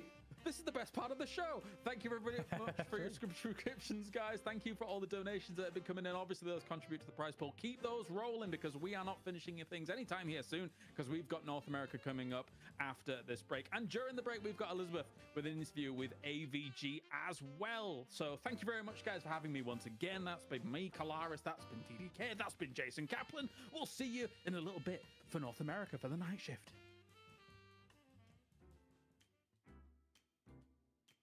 Hey, Deadlock Night Shift, it's Elizabeth. How you doing, baby? Look good as always. That new haircut? Make sure you're drinking enough water? Yeah, that's good. Today's interview is with AVG. This is probably an interview, not to get like real emotional, but probably reaffirmed why I do interviews, period. Oh, I hate being genuine. But regardless, grab your tea, grab your coffee. I'm about to go get my hair ripped out of my skin via sugaring. So I'll leave you with this interview because this is a conversation with AVG. And pray for my legs, because holy moly. I'm curious because when I was stalking you online, my job, I'm so sorry. But no, of course, yeah. I was stalking you and you made a tweet when you got your MVP recently. And you said, I've been reading off the top of my head, it was nice to reaffirm your skill. And it made me think, and something I wanted to ask you was kind of the like actual like ego confidence aspect of that. When you are fighting for so long to reach the top, beat the streak, whatever it may be. That sounds like we're talking about like The Undertaker in WWE. But for me, like, it's like, I'm a very results oriented woman. And so if I genuinely struggle when things like don't go my way, or I don't get like the broadcast I want, or whatever it may be. I'm like, oh snap, like my confidence breaks, right? So I am curious how you keep up the mental fortitude just to keep going. Because what I'm reading with that tweet is that, like, and please correct me if I'm wrong, there was a little bit of doubt on your end that you had the skill? Yeah. I always doubt my skill. And to some people, that's a weakness because they feel better when they're confident. For me, when I begin to feel confident is when I know the real danger is coming, because when I doubt myself, there's a sense of fear and caution. And I think people generally go into like tournaments or scrims or whatever feeling like they can win, you know? And my best performances have always come from when I feel like I don't know. I don't know whether we're going to win or lose. And all I know is that I just need to play. I just need to like do what I can do and prove to myself once again that I am, you know, who I think I am basically in this context. I've always been that way, like about everything in my life, where it's like I'm always trying to prove to myself that I'm this type of person or that type of person.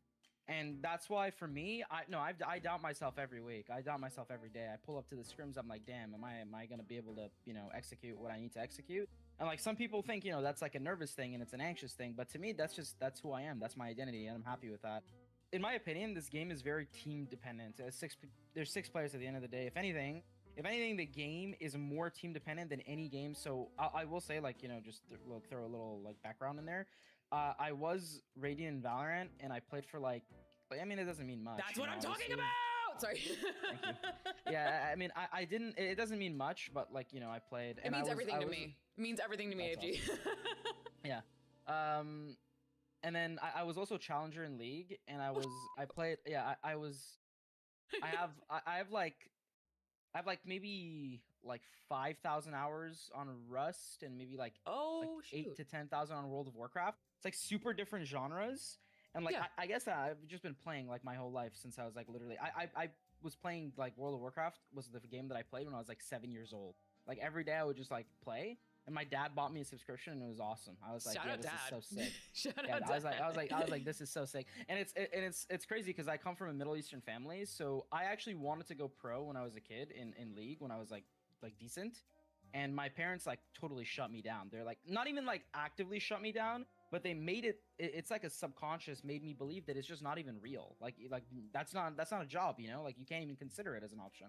And so I guess like really like it's like about proving to myself now that I'm like in the position financially as well as I'm actually an adult. I can make that decision for myself. It's like when Deadlock came out, so to speak, like I was like, you know, this is it. Like this is my last chance probably before, you know, because I'm actually doing my master's degree right now in family therapy, and I'm gonna have my license in like a year. Yeah, and I've been putting it off for like the past 2 years basically, and like this whole time I've been doing that against my parents' will, and I'm just like, if there's ever a shot to do the thing that I wanted to do, which is play competitively, this is it. It's now. So I'm playing really to prove to the kid back then that I can do it. You know, like that's the whole point for me. Because I don't even care whether like it ends up going anywhere or not. So to like kind of center back on what we were talking, like what you initially asked. Yeah, when I pull up to the tournament, like previously and we were losing, obviously every week I ask myself, wow, am I actually shit? And I would like, I'm quite objective about like my own gameplay. So I would watch my gameplay and watch other people's gameplay. And I would be like, okay, well, it doesn't really look like I'm mechanically like skill gapped. In fact, I feel like I'm really getting better. Like I feel like I'm improving, but it's just not enough. which is why I realized more than anything that the game is team dependent. Like, it's not a coincidence that like when your teammates are making space for you to play the way you want to, your gameplay is better. Like, if you look at my, like, I mean, I'm gonna be honest, like, recently I've been dropping nukes, basically. Yes, like, you have. In scrims, like, in tournaments, like, in general, like, I feel like I've been playing, like, really, really decently. And that, to me, it has nothing to do with me. I think I've just been moving on a steady line forward, and I'm just, like, you know, that's the thing, is my name on the broadcast is AVG, but the reality is the name it's just short for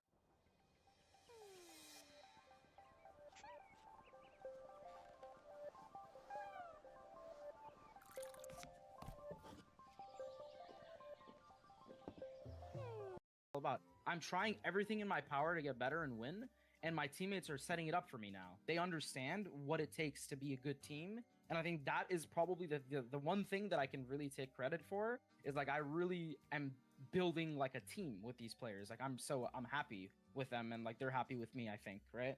And so they help me play good. They help me go, you know, like have a positive KD. Like my teammates die for me in the game, which is that's ideal. I'm down to die for them, and they just need to die for me. And it's like, you know, you can't play well if your team sucks. That's it. Like, it doesn't matter if you are literally like Thanos. Like, you could be full aimbot, spinbot hacking, and you're just gonna feed if your team sucks. Like, that's reality, you know? Absolutely. I mean, this game more than any game, like, there's not even a solo lane in this game. You're literally paired with someone right off the bat. If your lane partner sucks, you're gonna lose. Remember when we had a solo lane? That was crazy. Yeah, no, dude. I was the king of the solo lane. I love that shit. I literally used to practice solo lane with my teammate, like Poshy back then. Mm-hmm. We used to literally practice solo lane for like 2 hours before the tournament, and we're like, if we want to win, we need to take out Lefa and DMB. Like, that was like the goal. Like, because this is solo lane matchups, we needed to like win those matchups basically. It was really awesome back then. But I like the solo lane, but I can see why they took it away, and like, I mean, it makes sense for the context of the game. But it was really awesome. Like, I literally loved like. It was fun. It was a fun time. It was hard, but it was fun. Yeah. I don't know if you caught yourself. You said something very interesting. This is where like the true Liz interview happened. You said, I've been dropping nukes, you know, and then you immediately corrected yourself. You went, I've been playing really decently. Which I thought was very interesting, and I wrote it down. I thought it was so interesting. That's why you saw me leaning over, because I was like, I can't forget this. Because you have, because to have that confidence to be like, wait, no, I need to rein it back in, right? I think a lot of people can relate to that and like kind of see like, you know, especially when you're like kind of like public facing and like people are going to see this, especially online, people just kind of like take anything you say and they're like, it's like the pancakes and waffles tweet, or it's like you say anything like, oh, you hate waffles, right? Like, I think, you know, if I were to say like, oh, I think I feel really pretty today. Oh, so you think other people are ugly, you know, like things like that. But you know, that's just being online. So cool. We love it here. But I think that's really interesting that you corrected yourself in that. And is that something you do a lot? I'm not gonna lie, that's pretty good. Like that's good. That was good. Especially like because like what can I say? Like since I'm like kind of towards like the therapy psychology kind of thing, I really enjoyed that. Like that was a really good like that like I like tickled my brain, I guess. I don't know. But the reason that I do that is because of the thing that I said earlier. I'm very, very like spiteful towards myself anytime that I really have an ego. And so whenever it happens, I don't like it. Like right there, I said I'm dropping nukes. And the reason I took it back, or like I said that I'm playing decently, because the reality is I am just playing decently. I'm just doing my job. You know, it just ends up looking like a nuke because I'm hard getting carried, basically. That's what's happening. At the end of the day, I'm just running in the jungle and like fighting a guy. And then whether I win against that guy or lose against that guy, I need to get out. And if my teammates are not there, I'm just dead every time. It looks like I'm feeding. Like that's really what it is. Like I play really well one game and I just feed, and then like next week, you know, like my team plays around me or whatever, and I play like the average schmuck, and I'm just like 20-0, and it's just like it just has nothing to do with like I can't say I'm dropping nukes because I'm not really doing anything. I don't think this game is like Valorant where you just like take the like you were just Thanos, like you just peek and you just like one tap 3 guys and you're like, wow, I'm him. I don't think it's really like that. I think it's a lot more like systemic, so you can't really say stuff like that, I think, without it sounding or without it just being incorrect, really. At the end of the day, what I mean by playing decently is I'm just doing my job. I'm part of the system. I'm just a guy within like the 6 guys. And if I do my job and everyone else does their job, then everyone will succeed. And otherwise we won't. And that's it.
Welcome back, everyone, to the Night Shift. We've got some Deadlock, and it's going to be the 38th edition of the Night Shift. I am Zombie Grub. I am a new face, but happy to be here. Thank you so much to the team for allowing me on to jab about Deadlock with the lovely Jake and ZP here for these matches today. Of course, we got the best of one to start things off, and then a best of three. I know Europe was a little bit shorter, but don't worry. Hopefully, there's going to be a lot of Deadlock to come. So, guys, Jake, especially, how are you doing? I don't think I've ever worked with you, so how's life? Yeah. I think this is our first time on a show together, but welcome. You know, we're always trying to bring on folks that we think are grinding in the Deadlock space and get a chance here on the Night Shift. So thank you for coming in here and making the time. I'm excited to get to the action. I know, EU cut a little bit short with some roster mania. NA, we've got the full set, full ready for everybody to get into it. Also, ZP, you know, you were in town for your birthday in LA, so we were just hanging out just a couple of days ago, but it's fun to be back on the shift with you. Yeah, it was a good time. You know, always good to catch up with people. Some I haven't seen in years. A few of them, like, it was like 7 years or so. It was, you know, the pre-COVID, post-COVID era. Wow. And yeah, you know, for those wondering, by the way, some people wondering today, what happened in EU? And honestly, EU does not handle bigger tournaments well. The R1 tournament came, it was a $10,000 tournament, and as is tradition, anytime you have a big tournament in EU, all the EU teams just self-implode, those that didn't get far into the tournament. So hopefully Leviathan will be back next week, but, you know, we tried to get Leviathan in, they weren't good to go. Fearless Furies, their new incarnation, just straight up died, and yeah, you know, EU just has this, like, cooldown period after a large tournament, but, you know, hey, hopefully next week. And that tournament's probably going to be a point of discussion for the meta we talk about here today once we get into Melee Creeps versus FPS Lounge. But I actually want to talk about something else first. I was watching the VODs last week, and apparently y'all May birthdays. We're all cool. Is that correct? May 5th. Yep. So just saying, May is indeed the coolest birthday month. But anyway, so yeah, we're going to be getting into Melee Creeps versus FPS Lounge. For those unfamiliar with the Night Shift, and take a look actually at the format and give a kind of overview as to what we're going to be getting into. So we had a qualifier match that happens off stream, sometimes on stream. I guess CP's around, we can catch a glimpse as to what everyone's doing. But obviously FPS Lounge took a 2-0 over Bird with Clock. And then we go into the NA Challenger match. That's what we're getting into right now. This is going to be a best of one. Whoever wins this then faces the defending champions. That is Floormen, who are actually back-to-back defending champions. They've been doing very well, Jake. Yeah, I mean, I really think this top three in NA is so incredibly competitive. I feel bad for Bird with Clock because it is rough to try to qualify into these three squads, right? Any of these three have shown incredible competition, and it feels like with so many teams at that top level here in NA, they're able to kind of keep pushing the level higher and higher, each pushing each other to go further, to be that one step stronger. So I think this is, you know, for me, the most exciting region right now in Deadlock. For a long time, it was EU, but NA has kind of taken the crown. So I'm really excited to be on this half of the show, guys. Yeah, and ZP, I know you talk about a bit of the curse that's going on with Melee Creeps. They've not been able to come back and win in a little while. So what are you feeling about today? Yeah, I mean, for Melee Creeps have just been struggling to, you know, get their identity back, where, you know, I think honestly it's one part the other teams in NA have really stepped up their game. I mean, FPS Lounge came into the scene, you know, quite strong, really good coaching staff and support behind them. Floormen, you know, they pick off D-Mov, they patch some of the holes on their roster, they start playing really well. And, you know, Melee Creeps, look, they were the team to beat for a very, very long period of time. And, you know, when suddenly the competition gets stronger and, you know, patches change at the same moment, things get a little bit tough. You have to find out how to adapt. Now, they may be a little bit more adapting today than they would have liked, because as you look at the roster here, we got Ranger, who's normally their coach, coming in as a sub because EU was over so quickly today that Saya's not off work for another hour. So, you know, for Melee Creeps, are going to be going in a little bit different roster-wise, and, you know, we'll see how they adapt. And that's pretty painful too. Melee Creeps, they've been struggling a little bit, but Saya was actually, you know, one of the I suppose the draws. I mean, this is actually the second week they're going to be coming in with a substitute, right? Because Du also was AFK for a little bit there, but Saya had such an impact on Abrams. Jake, I mean, what is the loss here? How are we going to think about this sub coming in and filling such big shoes? Yeah, it's going to be interesting. However, I do think of all the subs to come in, Ranger, you know, is a player with a lot of experience himself. And also in this moment in the meta where, you know, the true support really isn't seeing much play. You know, Asai is a strong player. I don't think he's at all limited in that way. But if you had to pick a meta to be forced to swap out one of your players, then this one doesn't feel too bad, right? Because there's a lot of fighting. Every character, I think, needs to pull their weight, needs to be able to influence not only the laning phase, but some of those early to mid-game team fights, and be able to output their own damage and be a threat in their own right. So I think for Ranger to come in, I'm not too worried about him as a player. I think he's had experience on the night shift, has been a solid competitor. So I don't think this is going to be a huge loss. That being said, it is still Saya, right? He's kind of the heart and soul of this team, makes a lot of comms for the squad. A lot of the leadership and strategy can come from him. So definitely going to be pressure on the rest of Melee Creeps to kind of step up and fill that gap potentially. That is really such a neat little, I don't know, thing that we got going on here. The captain coming in, the person making the calls coming in, and how that's actually going to slot in roster-wise, as opposed to maybe, more typical just kind of sub waiting on the bench maybe a little bit more.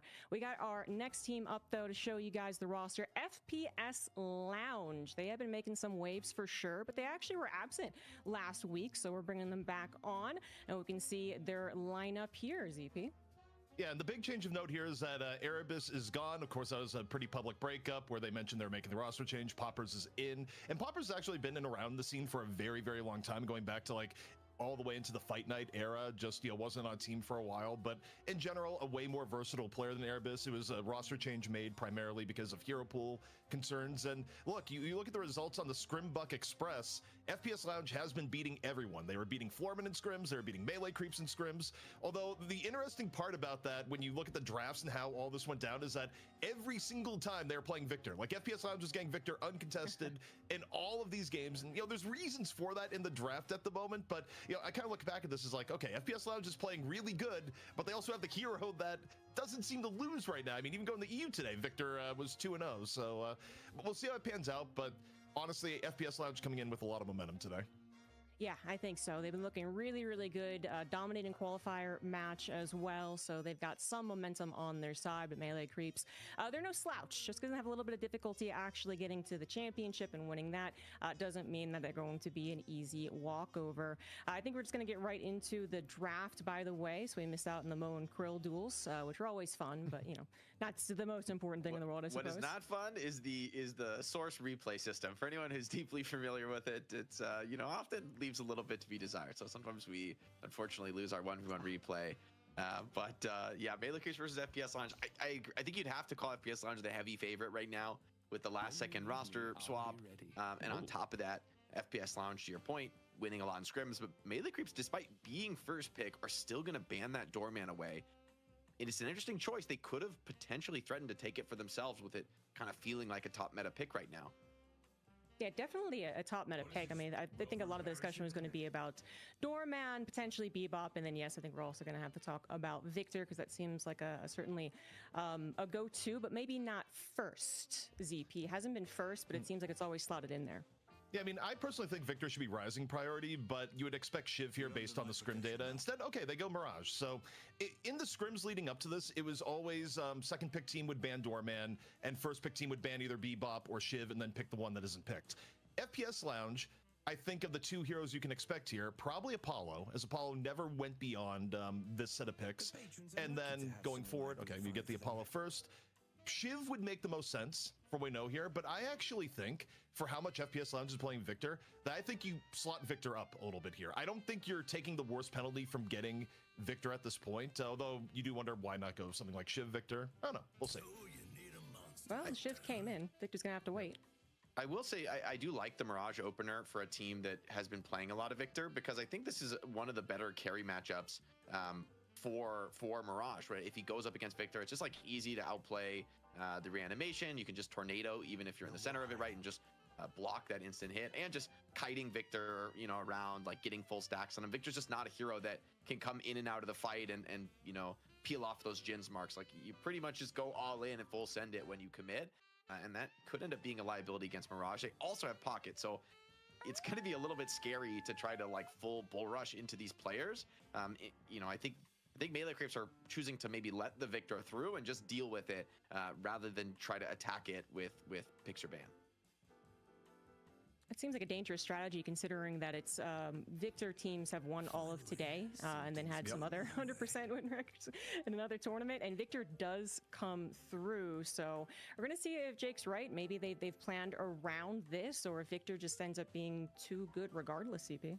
I mean, the problem with Victor and in the way that he's really valued right now and hard to stop is that Victor doesn't need farm the way he needed in the past. Like, you can have Victor on, you know, more of a gun-centric build, and you don't need to go, okay, we're going to wait till, you know, 40K when Victor is online.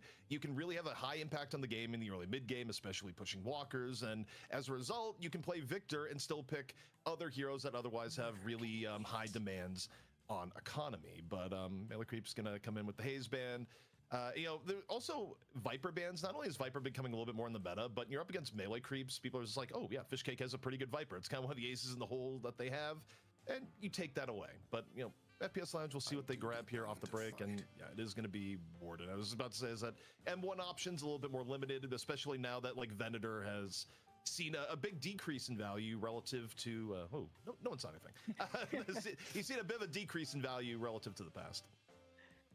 I do think this Warden is a nice matchup into Silver, you know, like that heavy slow, you know, drop the trap on her. She can kind of struggle when she gets kited and slowed by Warden in that way. I think the Silence is going to be especially valuable this game, but I kind of do like the draft that Melee Creeps are bringing together. Like, I get that FPS Lounge are getting what they want, but there's insane scaling on Melee Creeps. Like, if you go late enough into the game, I do think Melee Creeps are just going to be too powerful if they can get to that point. I think characteristically, FPS Lounge, I see them as a team that wants to be aggressive, wants to dominate lanes and just like snowball, keep control of the game until the very finish. And so it's a little scary to be planning on going late game against a team that, you know, often ends early. And with Mo Krill picked as well, FPS Lounge, they're just going to triple down. Like, they are going to look to put a ton of pressure on Melee Creeps in this game, and there's going to be a lot of burden on, especially I think Do and John to get online early on Mirage and Pocket respectively. You know, Mo and Krill doesn't seem to appear a lot in the matches and the drafts that we've seen, but they were appearing a lot in FPS Lounge's matches leading up to this event, ZP. Yeah, and the reason for that is it's Hydration's favorite hero, perhaps, at this point, where even in metas where Mo and Krill was entirely absent, Team's Hydration was on, and, you know, back in the day to be things like the old version of Floorman or, you know, Sneaky Golem, etc. Like, Hydration would just go, yeah, I'm going to play the Mo and Krill. And for FPS Lounge, it's kind of interesting the role he's taken, where in a meta where people don't necessarily pick support heroes quite as often, you'll still see Hydration prioritize the Mo, or if, you know, Mo's not available, potentially the Viscous. But also in terms of things with a little bit more support option, Melee Creeps picking up the Ivy, which you didn't actually see Ivy a ton in the scrims this week for NAs. So, you know, Melee Creeps are making some changes here, although part of it may also just be the fact that you got range. Mint is still $15 a month for premium wireless. And if you haven't made the switch yet, here are 15 reasons why you should. 1, it's $15 a month. 2, seriously, it's $15 a month. 3, no big contracts. That's actually an elaboration on point 2, but it counts. 4, I use it. 5, my mom uses it. 6, you can bring your own phone if you want. 7, also your number. Bring that too. 8, are you playing me off? That's what's happening, right? Okay, is this my commercial?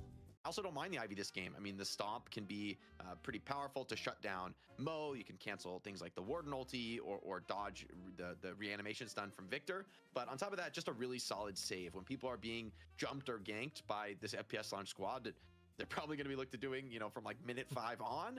Ivy ult save could be, you know, a nice reliable way to potentially pull some of these players out of trouble.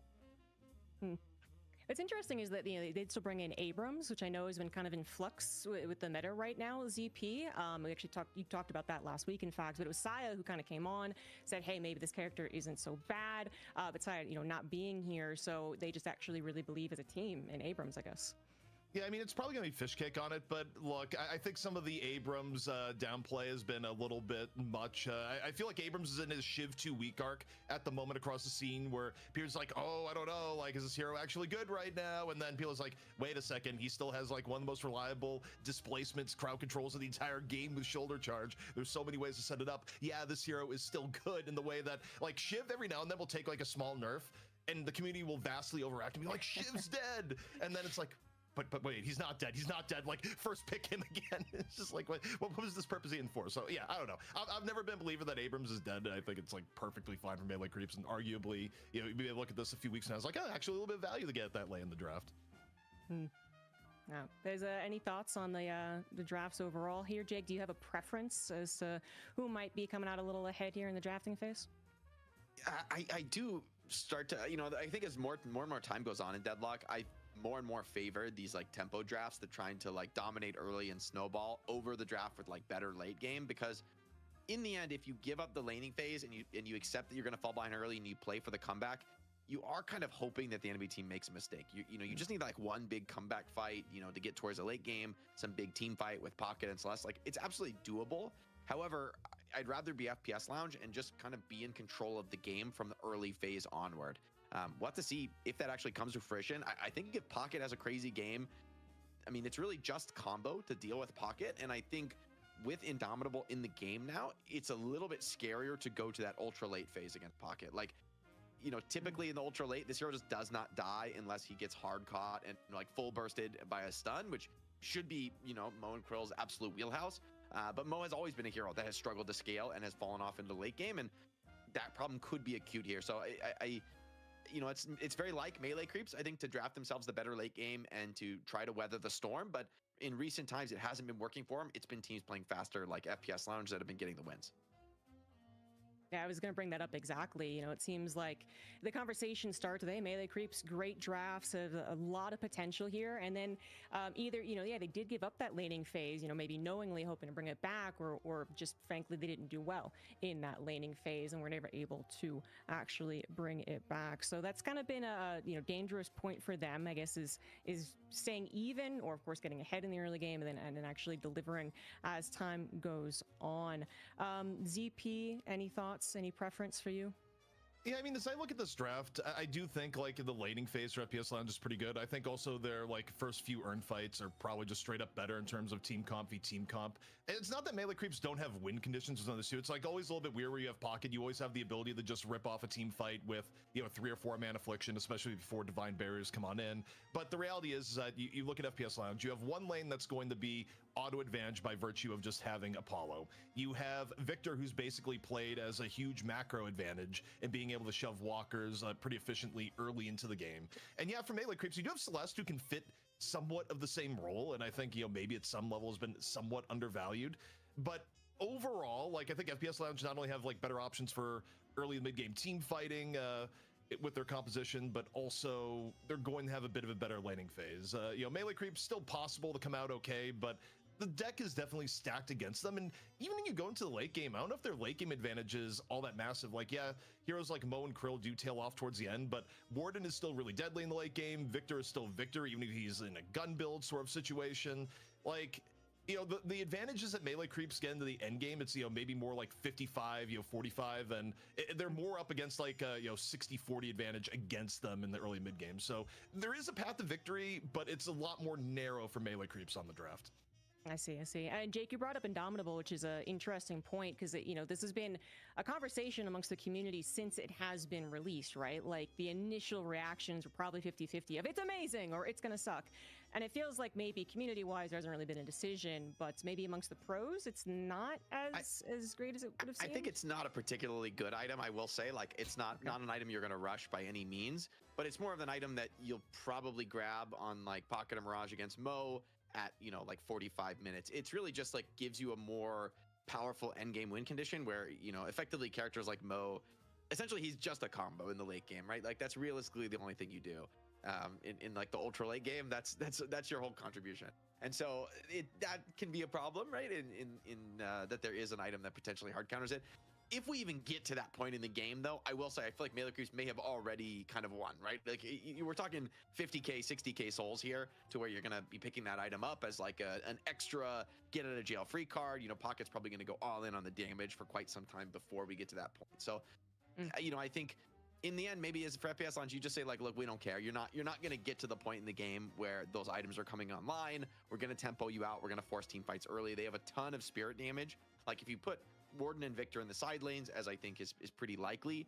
Lash, Mo, Shiv, and Apollo has an incredible amount of spirit damage. You got Mo for the combos. They're going to be looking pretty scary to challenge anywhere around min-map in the jungles. On the other side, for melee creeps, it's a lot of stuns, right? Silver, Abrams, and Ivy. there's a crazy stun chain there. So, you know, if you catch anybody alone, they are going to be in massive trouble, right? Hit with the entangling bola, shoulder charge, into the stone form from Ivy. Like pretty much anything is going to die in the mid game to that. So I actually think both teams have interesting drafts. I liked it. Melee Creeps got very much player preference comfort heroes with John John's Mirage and Dew's Pocket. But FPS Lounge, recent history, you got to consider them the favorite. Well, FPS Lounge has been looking very good. They won the qualifier to get here to face Melee Creeps in this best of one to hopefully go into the finals, but Melee Creeps looking to redeem themselves after a string of defeats. Guys, take it away for game one of Melee Creeps versus FPS Lounge. Thank you, ZG. And, you know, Jake, as I'm looking at this setup here, too, John John's going to be playing Try to Survive, I think, for half of this game, because as you get into the later game, the uptime for Mirage, DPS-wise, can actually be pretty heavily contested if you're going to have a Victor running at you, if you have to space in such a way you don't get hit by combo, and the fact that you still, all the while, looking to the skies because of Lash being a threat. Like, I look at John John's objective survive into the late game, and there's a lot of pressure on him, especially with him being likely in position 1 and, you know, being focused on getting the most farm on the team. Yeah, definitely. I mean, I think Mirage, you know, I think what I like about Mirage as a carry is that he's also a pretty strong laner, right? Like he's no slouch, especially, you know, you get that level 2, right? You get your Jin's Mark online and you just become really annoying to lane against. That being said, on Apollo, the other side, one of the best Spirit Nukers early, Abrams is going to have his work cut out for him trying to frontline through this, especially with a player like Rokane on the ward. And you can just, the accuracy he has with this primary is so significant, makes it very difficult for Abrams to really ever challenge in the mid game. I think when I look at win conditions here for Melee Creeps, a lot of it to me is just staying even until earn fight, and then honestly a lot of eyes on Ido, where, you know, Ido at the very least getting the go-to is, you know, once and former bread and butter, where it's just like Ido on Pocket, don't let Ido get Pocket. Kind of a bit removed from that era where you'd see Ido on Pocket super often, and yet when you think about what Melee Creeps needs to win some of these team fights, you kind of are hoping for consistent 2-3 man afflictions to kind of counterbalance, you know, the otherwise team fight advantage FPS Lounge probably has early on. Gonna be a little fight here over the small camp. Something that Apollo always wants, right? No one wants to damage the creeps because Apollo has the burst. Mirage gonna step over to the other side, grab the opposite camp. Maybe look to get a trade that way. Apollo just a little bit too scary to fight. Looks like Rokane, though, knows it happened. He's gonna try and get a punish, but with a missed flask. Probably not gonna happen under that one. They can get some extra harass in, though. Apollo getting the opportunity, but Tornado is leveled, and I actually believe John had to take Tornado instead of Jin's Mark there, so that's not going to feel great on the lane, actually. I mean, he lives that time, but it, you know, a price is exacted here by FPS Lounge in the mid lane. Yeah, I mean, especially with lane tempo, where you might go, oh, you know, it's not the biggest amount of damage. Just like even a little bit of poke has big knockoff effects. That pin hurts, nice though. Charge in there. I mean, that's taking a good HP tax off of Poppers, where it means a lot. You're down half HP. You're not going to be as aggressive on the dive. Still looking for John, 300 HP. Warden right on top of him, but you got the cover in from Scout. Should be able to just get back to tower. Still, Rokane's the healthiest player on this lane. It's going to be a problem. Hydration also getting incredibly low in the side lane. Dew does run it down on Celeste, and actually, now that I say, I just realized it is actually Ido on the pocket. You're right. I didn't even suspect it because it's always Dew on the pocket for this team, but interestingly enough, he's going to be on Celeste this time. Ido back to the classic. Well, in this case, you know, they're actually running 2 movement heroes at once. And, you know, the interesting thing for Melee Creeps, if they were to win this, is they didn't get a lot of scrim time this week, Jake. Like, Dew was on vacation, so their scrims were pretty heavily limited relative to the FPS Lounge, who was just, you know, bopping everyone all week per the Scrimbuck hotline. So, yeah, a lot to be said for Melee Creeps if they're able to turn this one in their favor, because, you know, everything leading into this is kind of indicating FPS Lounge. Definitely would be the expectation. Lomane onto the Shiv, though. It's going to be an exciting player to watch. I mean, I think for me personally, Lomane, probably my favorite player to watch here on this FPS Lounge squad. Just always playing these flashy playmakers, permanent fights. Always expect big things out of him in the lane. Taking a trade with Pocket. A lot of damage in, but Shiv is completely out of gas into this one. So it's some nice nukes from Ido. Not much Shiv can do, and Shiv has gone the greedy damage build, so he just doesn't have the sustain to stick around much in this lane and wants to maybe grab a heal creep off the back of this one, but Shiv's a hero that really struggles when he gets this low on the lane. When you just die to 1 nuke combo from Pocket, you really can't take any risks. It's interesting to bring that up too, because usually Shivs don't go the super greedy build, unless you're backed up by something like a Rem that can, give you healing and kind of offset you going full greed. See how it pans out, but back over in the middle, Scout coming within, a breadth of dying there. Dealing against the Apollo, not always the easiest thing, although you look at the HP, John's actually been having pretty effective poke the other way. So for dealing with the Apollo lane, I actually think Melee Creeps have done quite well in middle so far, and also able to secure at least one of the buffs. Yeah, Scout's been low since the beginning, but he hasn't died, right? He's just staying alive, being a thorn in the side. Oh, quad stack here for Pocket. It's going to be a big threat on that lane. On the other side of the map, Celeste with a Shining Wonder. Finds a quick kill onto left, Hydration.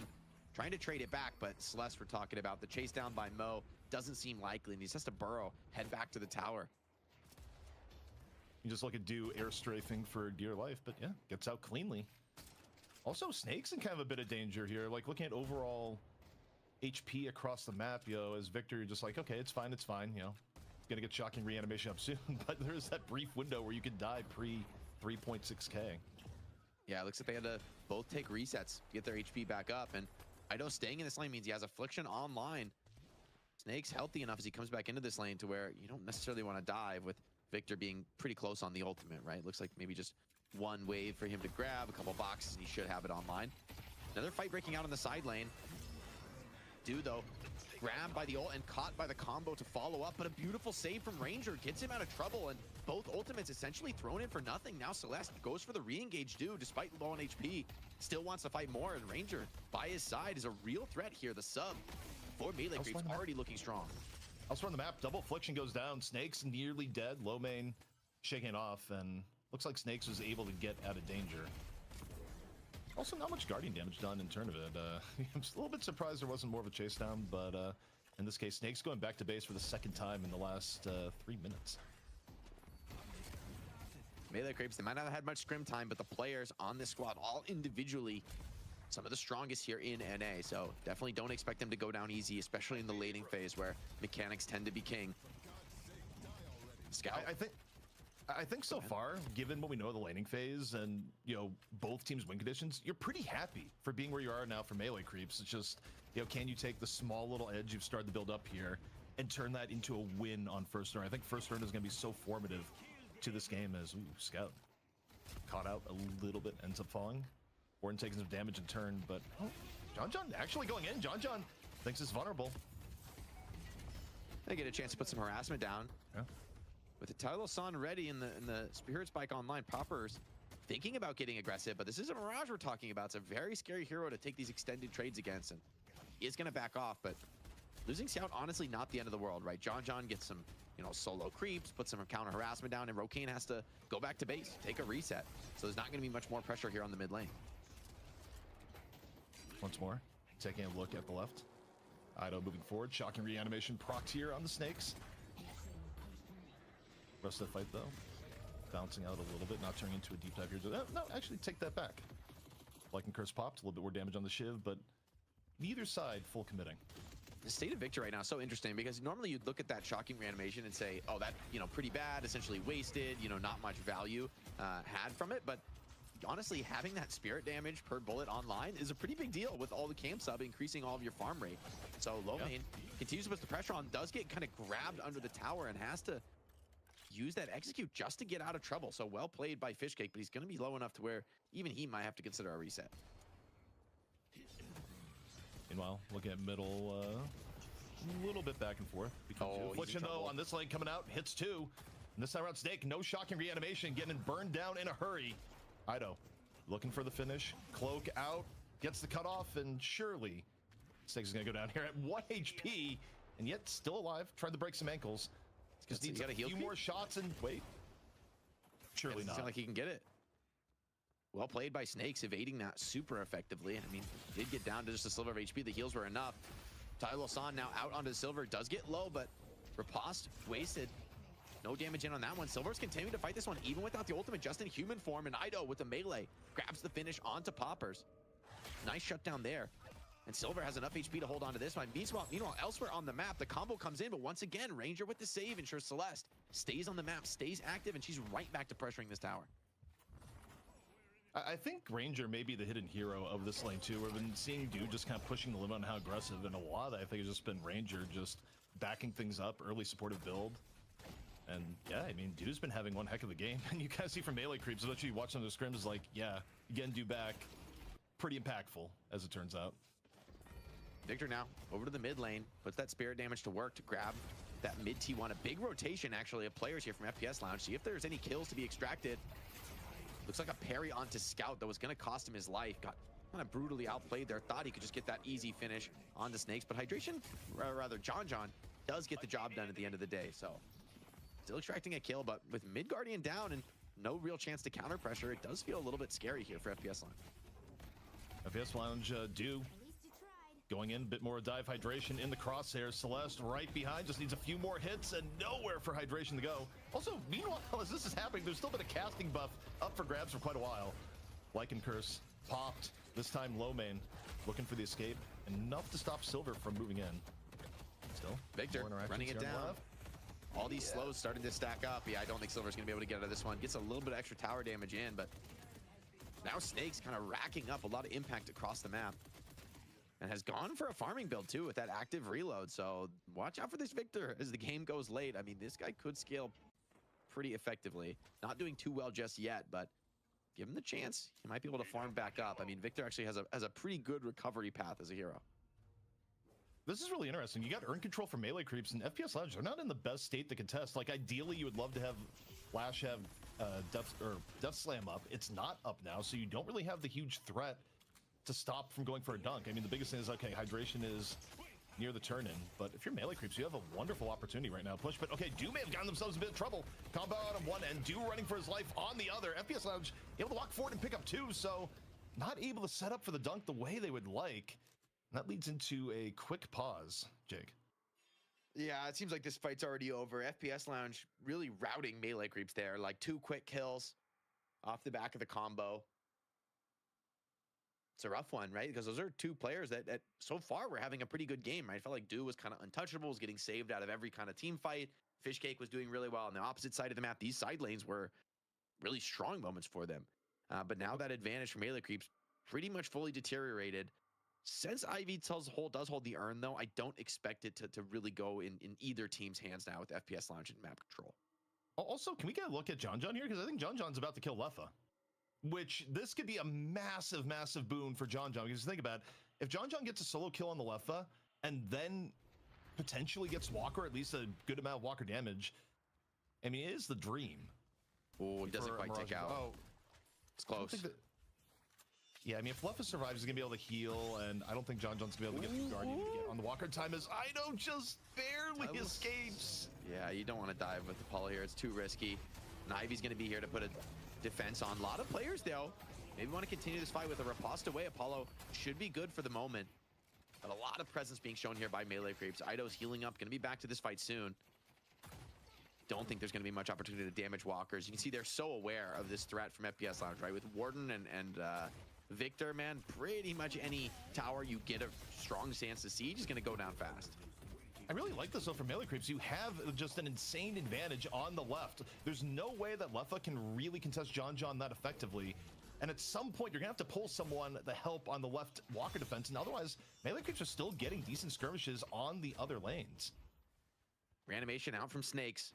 Doesn't seem like there's going to be much more follow-up than that. Apollo trying to run down Celeste, but even Apollo can't quite match the Dancer's incredible mobility as Do slips away back to the jungle, grabs some creeps for his trouble.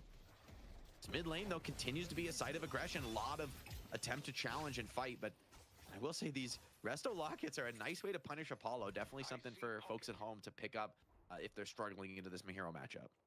Yeah, I mean, the best counter buys in the game for Resto Locket, Apollo and Geist. Anyone that's sitting out here just spamming abilities, it's in your favor. I mean, it's not even just Apollo in this case, too. Just Shiv knife spam gets pretty intense. Yeah, a lot of Tyros for it. Finally, the mid Guardian is going to go down. Took enough tries. Big pin in on Apollo, but I think it's a wise pull from Ranger. There's no chance they're actually killing Apollo with full skills online. And as they bring numbers over to this right side engagement, Rokane's already found a kill. And it seems like maybe there's going to be more to find. He's going deep on Rokane, but this is quite close to the Walker. Even mows around. Scout, though, is healing massively off this cursed book. Still has the ultimate online if he wants to try to get out of trouble. Might have the seismic slam here to get out. Immediately pops it and leaves. I don't know if that gives enough clearance. Now, while this is going on, Snakes gets caught, and so does Dew. So it's a 1-for-1 trade while we're seeing this chase down on the Scout. Scout at 300 HP into Dream. Still fire from the back. Desperately trying to get to the jump pad, which has a little bit of natural cover. Decides, nope, I'm going to get interrupted. I'm going to take the other way around. A little bit of extra mobility.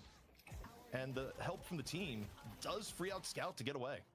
Crazy, like 3-minute team fight here on the right side of the map. Rocane getting hugely active. I mean, on 14k souls, he's saying now's the time to go, right? Has that silence trap online on Warden. I'm curious, like, did he go for the silence trap before Max Flask? Might have gotten. Yeah, he did. Wow. Okay, that's unconventional. Pretty much everyone maxes Flask first for the farm potential. So Rocane has a strong game going and is really committing to this kind of early game pressure strategy.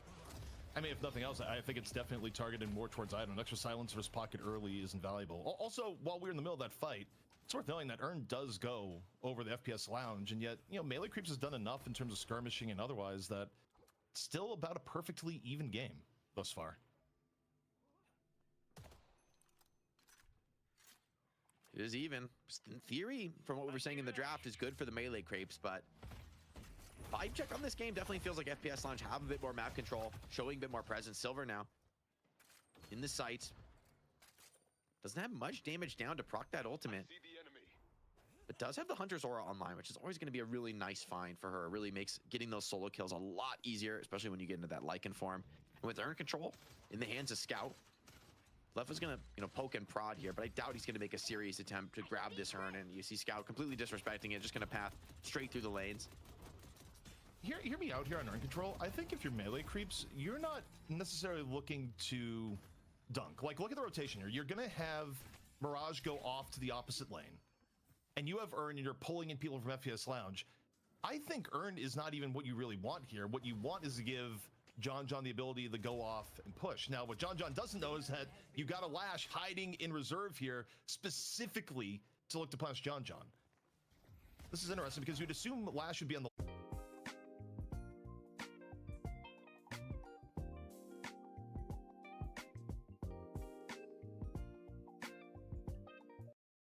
Dodges the dash completely. That's a max dash, so not going to get any of that cooldown reduction for low main. Fishcake going to get the chance to clear the wave. With Pocket coming in, I think we might see a fight here on the left lane. Ido, 13k. Let's see what we can do with the Affliction. An airdrop on this Abrams. He's going to try to maybe pull him into the Earn, but it's going kind of painfully slow. There's maybe going to be a chance to grab the melee, and they even do grab that combo onto one. Abrams just holding the attention of the enemies as long as he can, but the Earn does slip out of his hands. Here comes the Lash ult from above, pulls 3 players up, slams them back down, all into Rokane's Warden ultimate, but somehow Melee Creeps, they're healthy. They're tanking through this. Yeah, it went way better than expected, despite the opening being a little bit awkward, trying to force the dunk.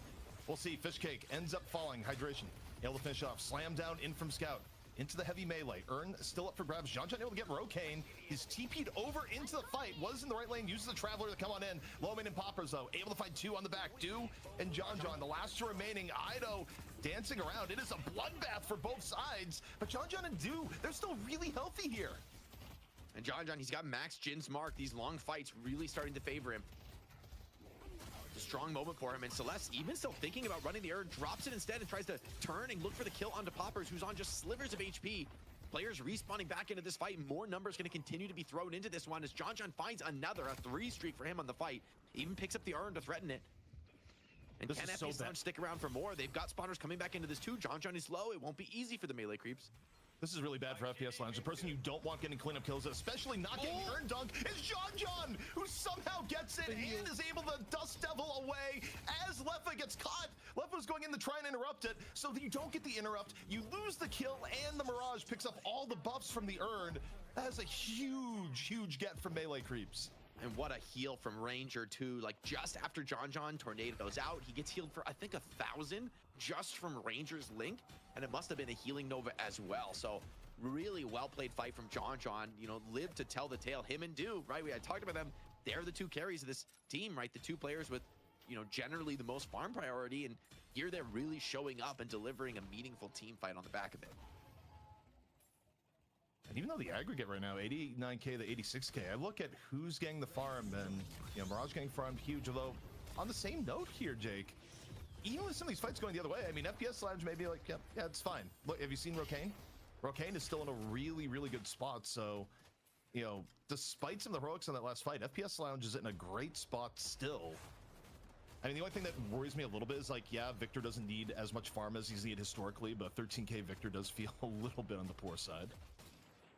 Yeah, you know, Victor, yeah, maybe you don't, you know, quote unquote need the farm, but we saw in that fight, like, you can get through 2 Victor lives. It's not that big of a deal, especially for Mirage, who really doesn't mind taking a long extended fight, poking the Victor down.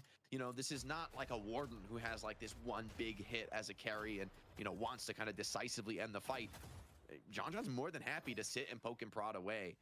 And, you know, we talked about the scaling issues on this team. I do think we're not yet in the realm of really being worried for FPS Lounge, but I think Melee Creeps winning that fight really does set the tone for the rest of the match. Once more, into the middle. Boss of Dance on the Scout, who's shrugging off most of it. Shoulder charge in response, and now the chase down. In on the Poppers, half HP.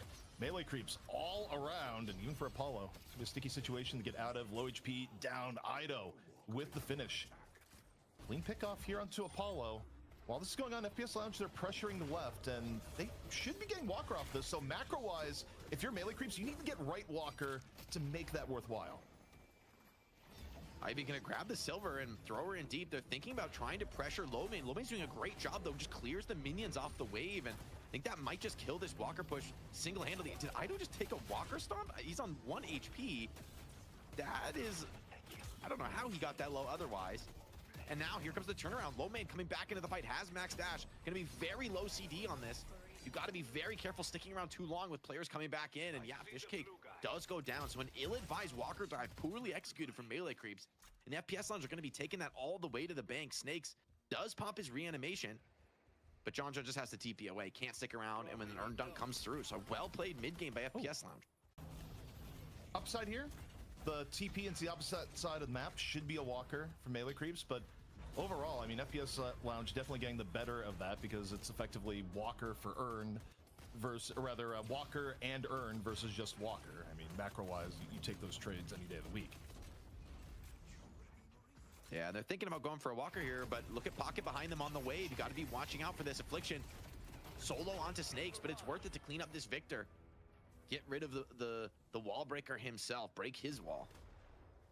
Yeah, I kind of look at that and wonder, okay, did you actually need the Affliction there?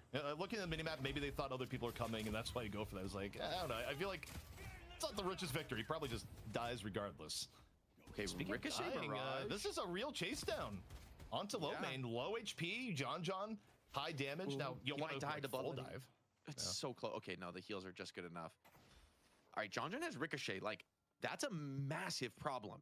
Because now these big fights for FPS Lounge, they want to stack up, they want to group and burst people down with the Spirit. They're all going to be ticking as... Oh, no, don't do it. No. Oh, God. Oh, no. Pain.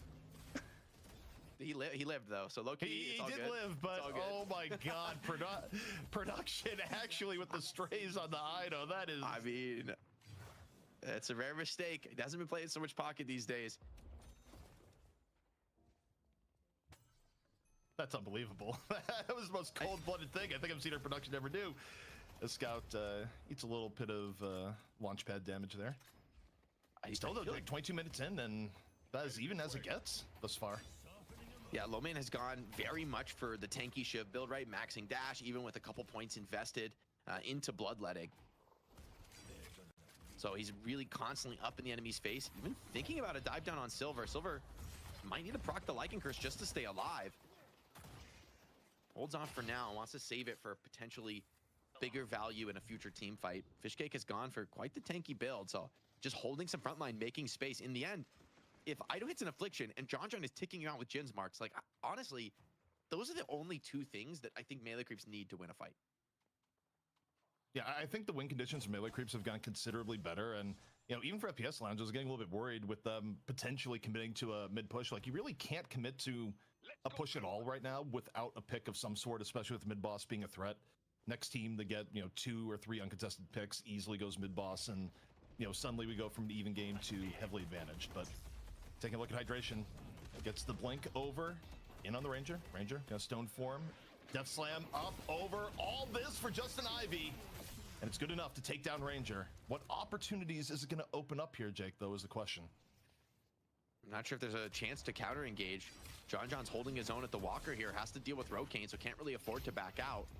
The fight continues to progress here around the mid. Silver looks to step up and maybe put some damage down herself, but challenging into low main's Shiv is maybe not what you want to go for. Affliction onto 3, though. It's big. It does connect to the Shiv. The frontliners for FPS Lounge ticking down. John looks like he's winning that fight against Rokane in the side lane. It's incredibly close. Actually, they both kill each other, so carries off the map. More players continuing to fight and force this into the mid lane. And with Silver popping the ultimate, I think that's going to be just enough for melee creeps to overwhelm. They're starting to swarm forward, chase these players down. Snakes, no chance on the retreat. And we got to get a replay. John and Rokane killed each other. It was that close in the 1v1 at the side lane. Yeah, they took each other down, but also, Jake, you know what? It may be 2 stomps from the Walker and the Ido, but Ido says the map checks out when I get a 3-man affliction. That gives us mid-boss. Melee creeps off the team fight. Big advantage here on the mid-boss. Still may be a bit of a contest. Leffa and Poppers in the neighborhood. We'll see how much of a contest it ends up being. Apollo poking from the top. Rejuvenator nearly down. Hard. Surely no one goes in on this one, and they don't. All 3 rejuves, the way of melee creeps, potentially about to lead to their first advantage of the game. Yeah, it's massive. It's just, yeah, that's exactly what you needed to slow this game down further, right? Buy more time. John has Ricochet online. It's still a contest for the urn. FPS Lounge showing a lot of presence on the map here. They're really not afraid to fight this. Even though Mirage spawning could TP in, they could force the team fight here and now. Poppers doesn't have that repulse available. Might get run down onto this one because melee creeps are blood hungry here. Want to find kills and maybe open up this right side Walker. John's going to hold that mid push from Snakes. But FPS Lounge showing no fear here despite being down to the triple rejuve. Yeah, I think in a way, like, because it's still even in terms of stats, you do have to look for a contest here. If you do get a pick on someone that's a little bit out of position, like, you can fight in a way that you can't against the average rejuve fight, where, you know, often the team that has no rejuve is down 20k. Snakes, though, continuing to be the main target, brought down the half, and maybe a quick shot reanimation. Ido does it again! 3-man affliction, counter death slam. In on to just do Walker stop Ahoy once more. Dude's living. Dude's living. Yeah. Dude's fine. Heal from Survival Ranger. buff. Can't believe he stays up through that, through the Walker Storm and the combo. The affliction still ticking. Lomane, he has to go back to the base. Surely he can't stick around and fight this. In the end, the only real prize is urn control, but that's kind of the most realistic prize to be achieving at this point in the game. Mo, though, setting up for a gank. They want a +1 on Rokane. Ido, see if he can sniff this one out. Could be in real trouble on Pocket on the side lane. Nice little catch from Scout. Not going to lead the too much, but you just know off shoulder charge where you can get a nice little clip onto the mid sign. Airdrop, though. In here from Ranger. Urn still moving, in control of melee creeps. Looking for the quick dunk. Not going to be much of a contest this time. Just rejuve too much to go after in this moment. Instead, FPS Lounge saying our prize is going to be right-hand Walker if we can get it. Now, while this is going on, Dude is able to get the Snakes. John, middle defense, able to get hydration. They don't get the Walker, but they are getting the hands, Jake. Yeah, John gets the cleanup, dies for the kill, but is more than happy to get a rejuve out that way, right? So much value getting that huge kill onto Rokane. 33k Souls Warden, worth his weight in gold. Or in this case, Souls has now melee creeps, you know, essentially carte blanche. They can just send it down mid. Leffa doesn't even have a Death Slam to potentially even threaten these players pushing Walkers. So we're definitely going to see both Walkers drop, and I feel like you might as well just snowball this into a base Guardian Siege. Maybe got 10k souls on Dewey, might try to spend some of that out before they really commit to the next team fight, but huge advantage melee creeps. I mean, here you are hoping to get both Guardians and Walkers. Okay, we got the 1v1. The fight of destiny over. Oh, that was right to the limit there, Jake. Yeah, the trap finishes him after Warden dies. And the only reason Warden can still shoot is because he's silenced. He can't proc the Jids mark early with the manual proc. So crazy. That's such a rare circumstance where 2 hyper farm carries are so closely matched that they actually both take each other out from the grave. I also just enjoy the source physics where, for whatever reason, you just see John's body like just shuddering on the ground after. It's just like traumatized. Too intense of a fight. The adrenaline is just everywhere. Oh man. Yeah, he's safe. We know he's safe looking at the map, but there's some high intensity gambling from Ido there. 200 HP. No fear in the world. Never stop gambling. That's what we always say here on the night shift. Snakes trying to grab some extra farm out of this one, but Victor does feel like he's kind of met his match this game, ZP. I don't know what you think about it, but I really feel like he's in the middle of the fight as he kind of needs to be, but I mean, he's just tanking an Affliction every single fight. Feels like that alone almost deals with the first life. And then John is more than happy sitting in the back. He's got Rico Inhib, the classic Mirage build, late game status debuff. It's incredibly hard to fight when Mirage is constantly just chain debuffing you with Toxic, Inhib, Jin's Mark. Jake, I think the thing is that teams had a lot of time to prep and plan to deal with the Victor this week. I mean, again, if you looked at the Scrimbuck hotline, FPS Lounge was ruining all of North America this week, and a lot of it was higher priority on Victor, but if you get punched and beaten by the same method so many times in a row, you know, maybe it's match day where you finally put it all together and say, okay, here's how we're going to approach this, and we actually have the answer this time around. So I think it feels a little bit bad for FPS Lounge if they're not able to turn around this game. You know, it's kind of one of those scenarios, Jake, where you peaked a little bit too early. And the Indom, it's online. Uh-oh. See if this Affliction is going to go down. Indom has been pulled out. Big opportunity for the Death Slam. Looks like it's just 2 pulled in, but will they be able to finish one off? Affliction onto 4. There's no rejuves. Do is down. And so will the Affliction be enough damage to carry? See what JonJon can get into this. Italia Lasan onto 3. And over the top, seismic impact from Abrams has to just back out of this one. Doesn't want to get stunned down by the Victor. More fight continuing. There's 3 players out of the fight with that Affliction on them. Jake, Ido has been spreading Affliction more effectively than a cruise ship from what we're seeing here so far. It's unreal. Last few fights, 3 Afflictions. That fight, 4 Afflictions. This was the win condition we talked about at the beginning of the day of, okay, you know, what are you going to need off your pocket? Well, you need what we've been seeing here as Rakane just gets run down by Silver towards the very end. It's not over yet. Yeah, maybe more to find. Got to play this one a little bit careful on Fishcake, but JonJon has more than enough damage. Double tornading around him. Hydration kind of steps back in, tries to get a counter kill, but can't quite find it. Lash is going straight down the lane. Leffa wants to grab this urn control, but it's kind of scary. I don't see how he actually gets out with this urn with Ranger on the case. And yeah, he knows he can't even really pick it up. Not much point to do so.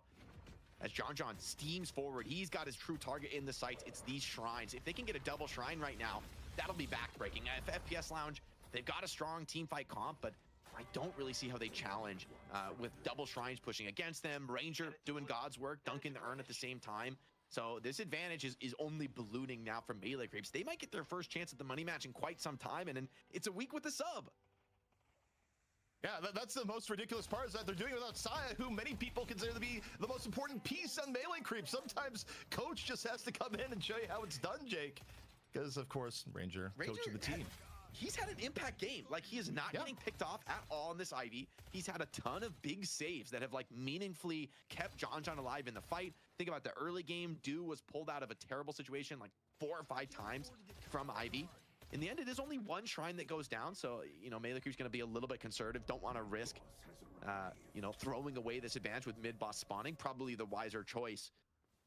See how they choose to force this. Now they have that macro advantage. Middle and left lane are constantly going to be pushing against FPS Lounge. Who's going to be dealing with that? All right. Melee Creeps nursing a considerable lead here at the moment. 34K. We've seen bigger leads be thrown, but now certainly it is their game to lose. And, you know, for FPS Lounge, you think about ways to get back in the game, you kind of have to be looking towards hydration. Like, what sort of sneaky things can you set up with Mo and Krill to get a kill and go from there? I mean, because if you don't start one of these fights with a man advantage, and ideally, you know, picking off someone like Ido before Affliction comes out, your path to victory is pretty limited. It's so hard, though. You have to both break Indom and then, like, combo him before he can react. And this is one of the more experienced pocket players in the world. I'm a little scared about that. I think you kind of have to, I think it comes down to not letting him get a crazy Affliction. It feels like every single fight, Ido has found the perfect Affliction, which, you know, Walker stomps aside. That's what counts on pocket. Oh, trapped after the Dispel Magic. He could be in trouble, but so tanky. Instead, he just pulls out Apollo. Still going to fall. Death Slam up over the top. 1 down from Melee Creeps. Potential opportunity for FPS Lounge. Their HP certainly still pretty good in this fight. Melee Creeps not really a spot where they can dive in. Affliction still in the tank. Whoa, that damage onto Victor. Has to E-shift out of this. The rest of the Spirit follow-up is there, but they're struggling to actually finish off Fishcake. It's Popper's assigned to the job, an unenviable task, because Ido's coming to assist, kind of threatening to bail this one out. If you group, there's still an Affliction available. But with mid boss as the potential prize for this fight, a combo on a John. Hold on, are they able to burst the Mirage? Yes, they are, but Affliction onto 5. Do now comes in with the Shining Wonder, wants to clean this one up. In fact, he needs to. FPS Lounge, if they're allowed to leave this fight, they will be back into the game. So Melee Creeps forced to fight this one with a man disadvantage, but Ido is doing it all. The Affliction burns them to the ground. That is absurd. A 5-man Affliction is the dream. This is bringing me back to 2024, where people talk about Ido and say, don't give LeBron the ball. And they're saying, don't give Pocket to Ido. Man went on a revenge mission this week here, Jake, after, what happened last week. Somewhat of an unfortunate game on Mina. Ido came in today with the Bloodlust.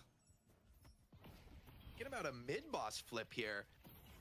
Would be an interesting move. I will say, Do is incredibly strong. I don't think these 3 players on FPS Launch can actually fight Do here with the support of his teammates. So I don't mind this flip. Scout's going to be back to potentially secure these rejuve dugs. And FPS Launch, I think they're going to be forced to challenge here with 1 Shrine already down. Lomane is on the other side of the map. You see, he instantly gets off the wave. They did not quite expect this one to be so quick. We'll see if Shiv can make it here in time. All right, FPS Lounge. Mid danger combo going to come on out. As my feed stopped for a second, I heard the noise. Oh, Affliction on the 3. So go the way of Melee Creeps. And another 3-man Affliction, Jake. I mean, this one is almost a gimme. Ido more than happy to collect this. I mean, honestly, what is his average like afflicted targets per ult cast this game? It's got to be like 3, which is crazy. I don't think he's missed 1 that I've seen.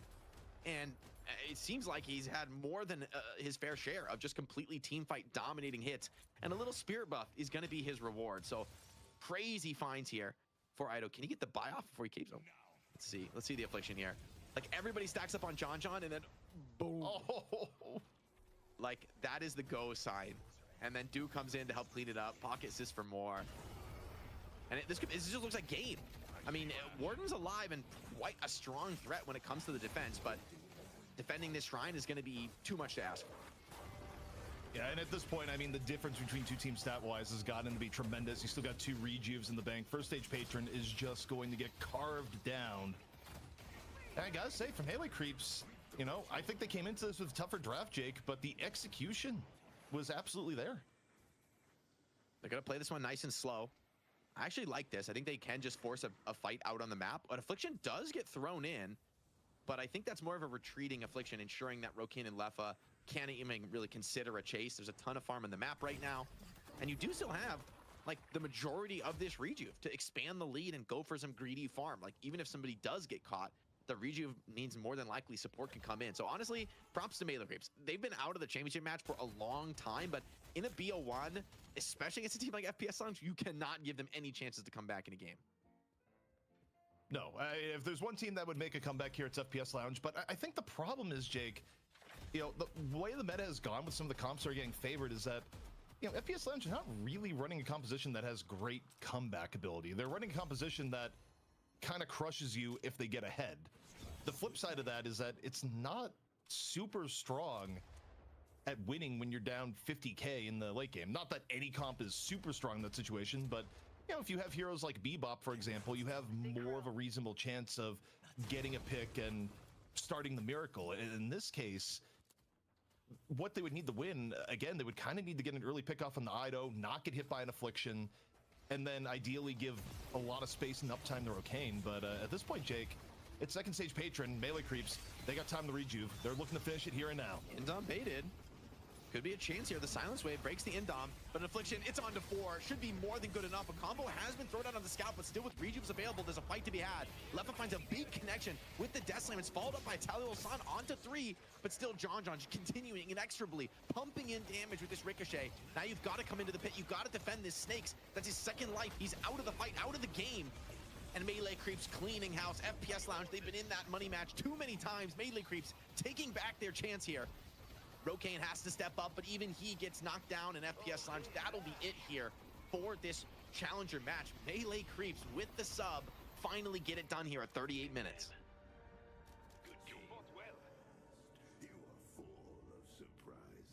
Absolutely phenomenal. And wow, I did not expect this at all. And neither did the chat, by the way. I think it was like 80% odds on the FPS Lounge from channel points, because everyone saw what went on this week. FPS Lounge, they were the team to beat. In Melee Creeps, they did it without Saya. Ranger just comes in hot off the bench and says, yeah, you know, I'm coach for a reason. That's a really good game on Ivy, Jake. And so we got to bring back. Actually, he can flex that for the rest of his time as a coach. He's like, all right, you know, you guys cause some problems. I'll sub in again. Maybe I'll get this done myself. All right, team. We got to bring back NZG, and that was a game. That was a crazy game. That was such a fun game. That was an even game up to a point, obviously. But crazy even on Souls. We're going back and forth on who might be coming ahead in terms of that drafting. And then we just had some pop-off plays by multiple players on Melee Creeps. First, the chat was going crazy about LeJon James. And then, of course, we had the Aido affliction after affliction after affliction, absolutely redeeming himself for last week's unfortunate Mina game, playing his OG character Pocket. Excellent stuff from Melee Creeps. A lot of people happy to see them back in the money match. They were there previously, but with FPS Lounge just being on such a roll, and that Victor card, you know, supposing to be the ace up the sleeve, that just actually wasn't the case this time, Jake. Yeah, it's incredible. They're able to outplay Aido, one of the OGs on Pocket, showing that he's still got it. I mean, we were clowning on him for getting Walker stomped, which I'm going to say I think is fair. I think he's going to have to own that one. But then, I mean, the recovery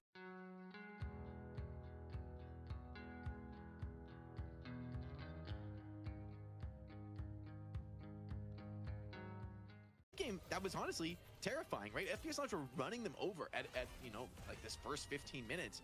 It was rough. Gotta also give some props to players like Fishcake and Scout, because they were the ones really on that front line, right? Forced to stand tall and challenge against the threat of Shiv, of Warden, Victor, you know, Mo Krill combo, like so many big problems for them. And I feel like they actually acquitted themselves really nicely in this match, just staying alive. I mean, everyone got highlighted too. You guys were even highlighting, you know, the Celeste and Ivy, Ranger and Do working well together, and Do even with that really great, you know, big heal on Mirage, and one of those urns happened. That was also a pivotal moment in the game. It just, like, all the players really did show up. But ZP, you know, you were talking about Victor even before the cast, right? Saying that was going to be really important to look at. First loss, by the way.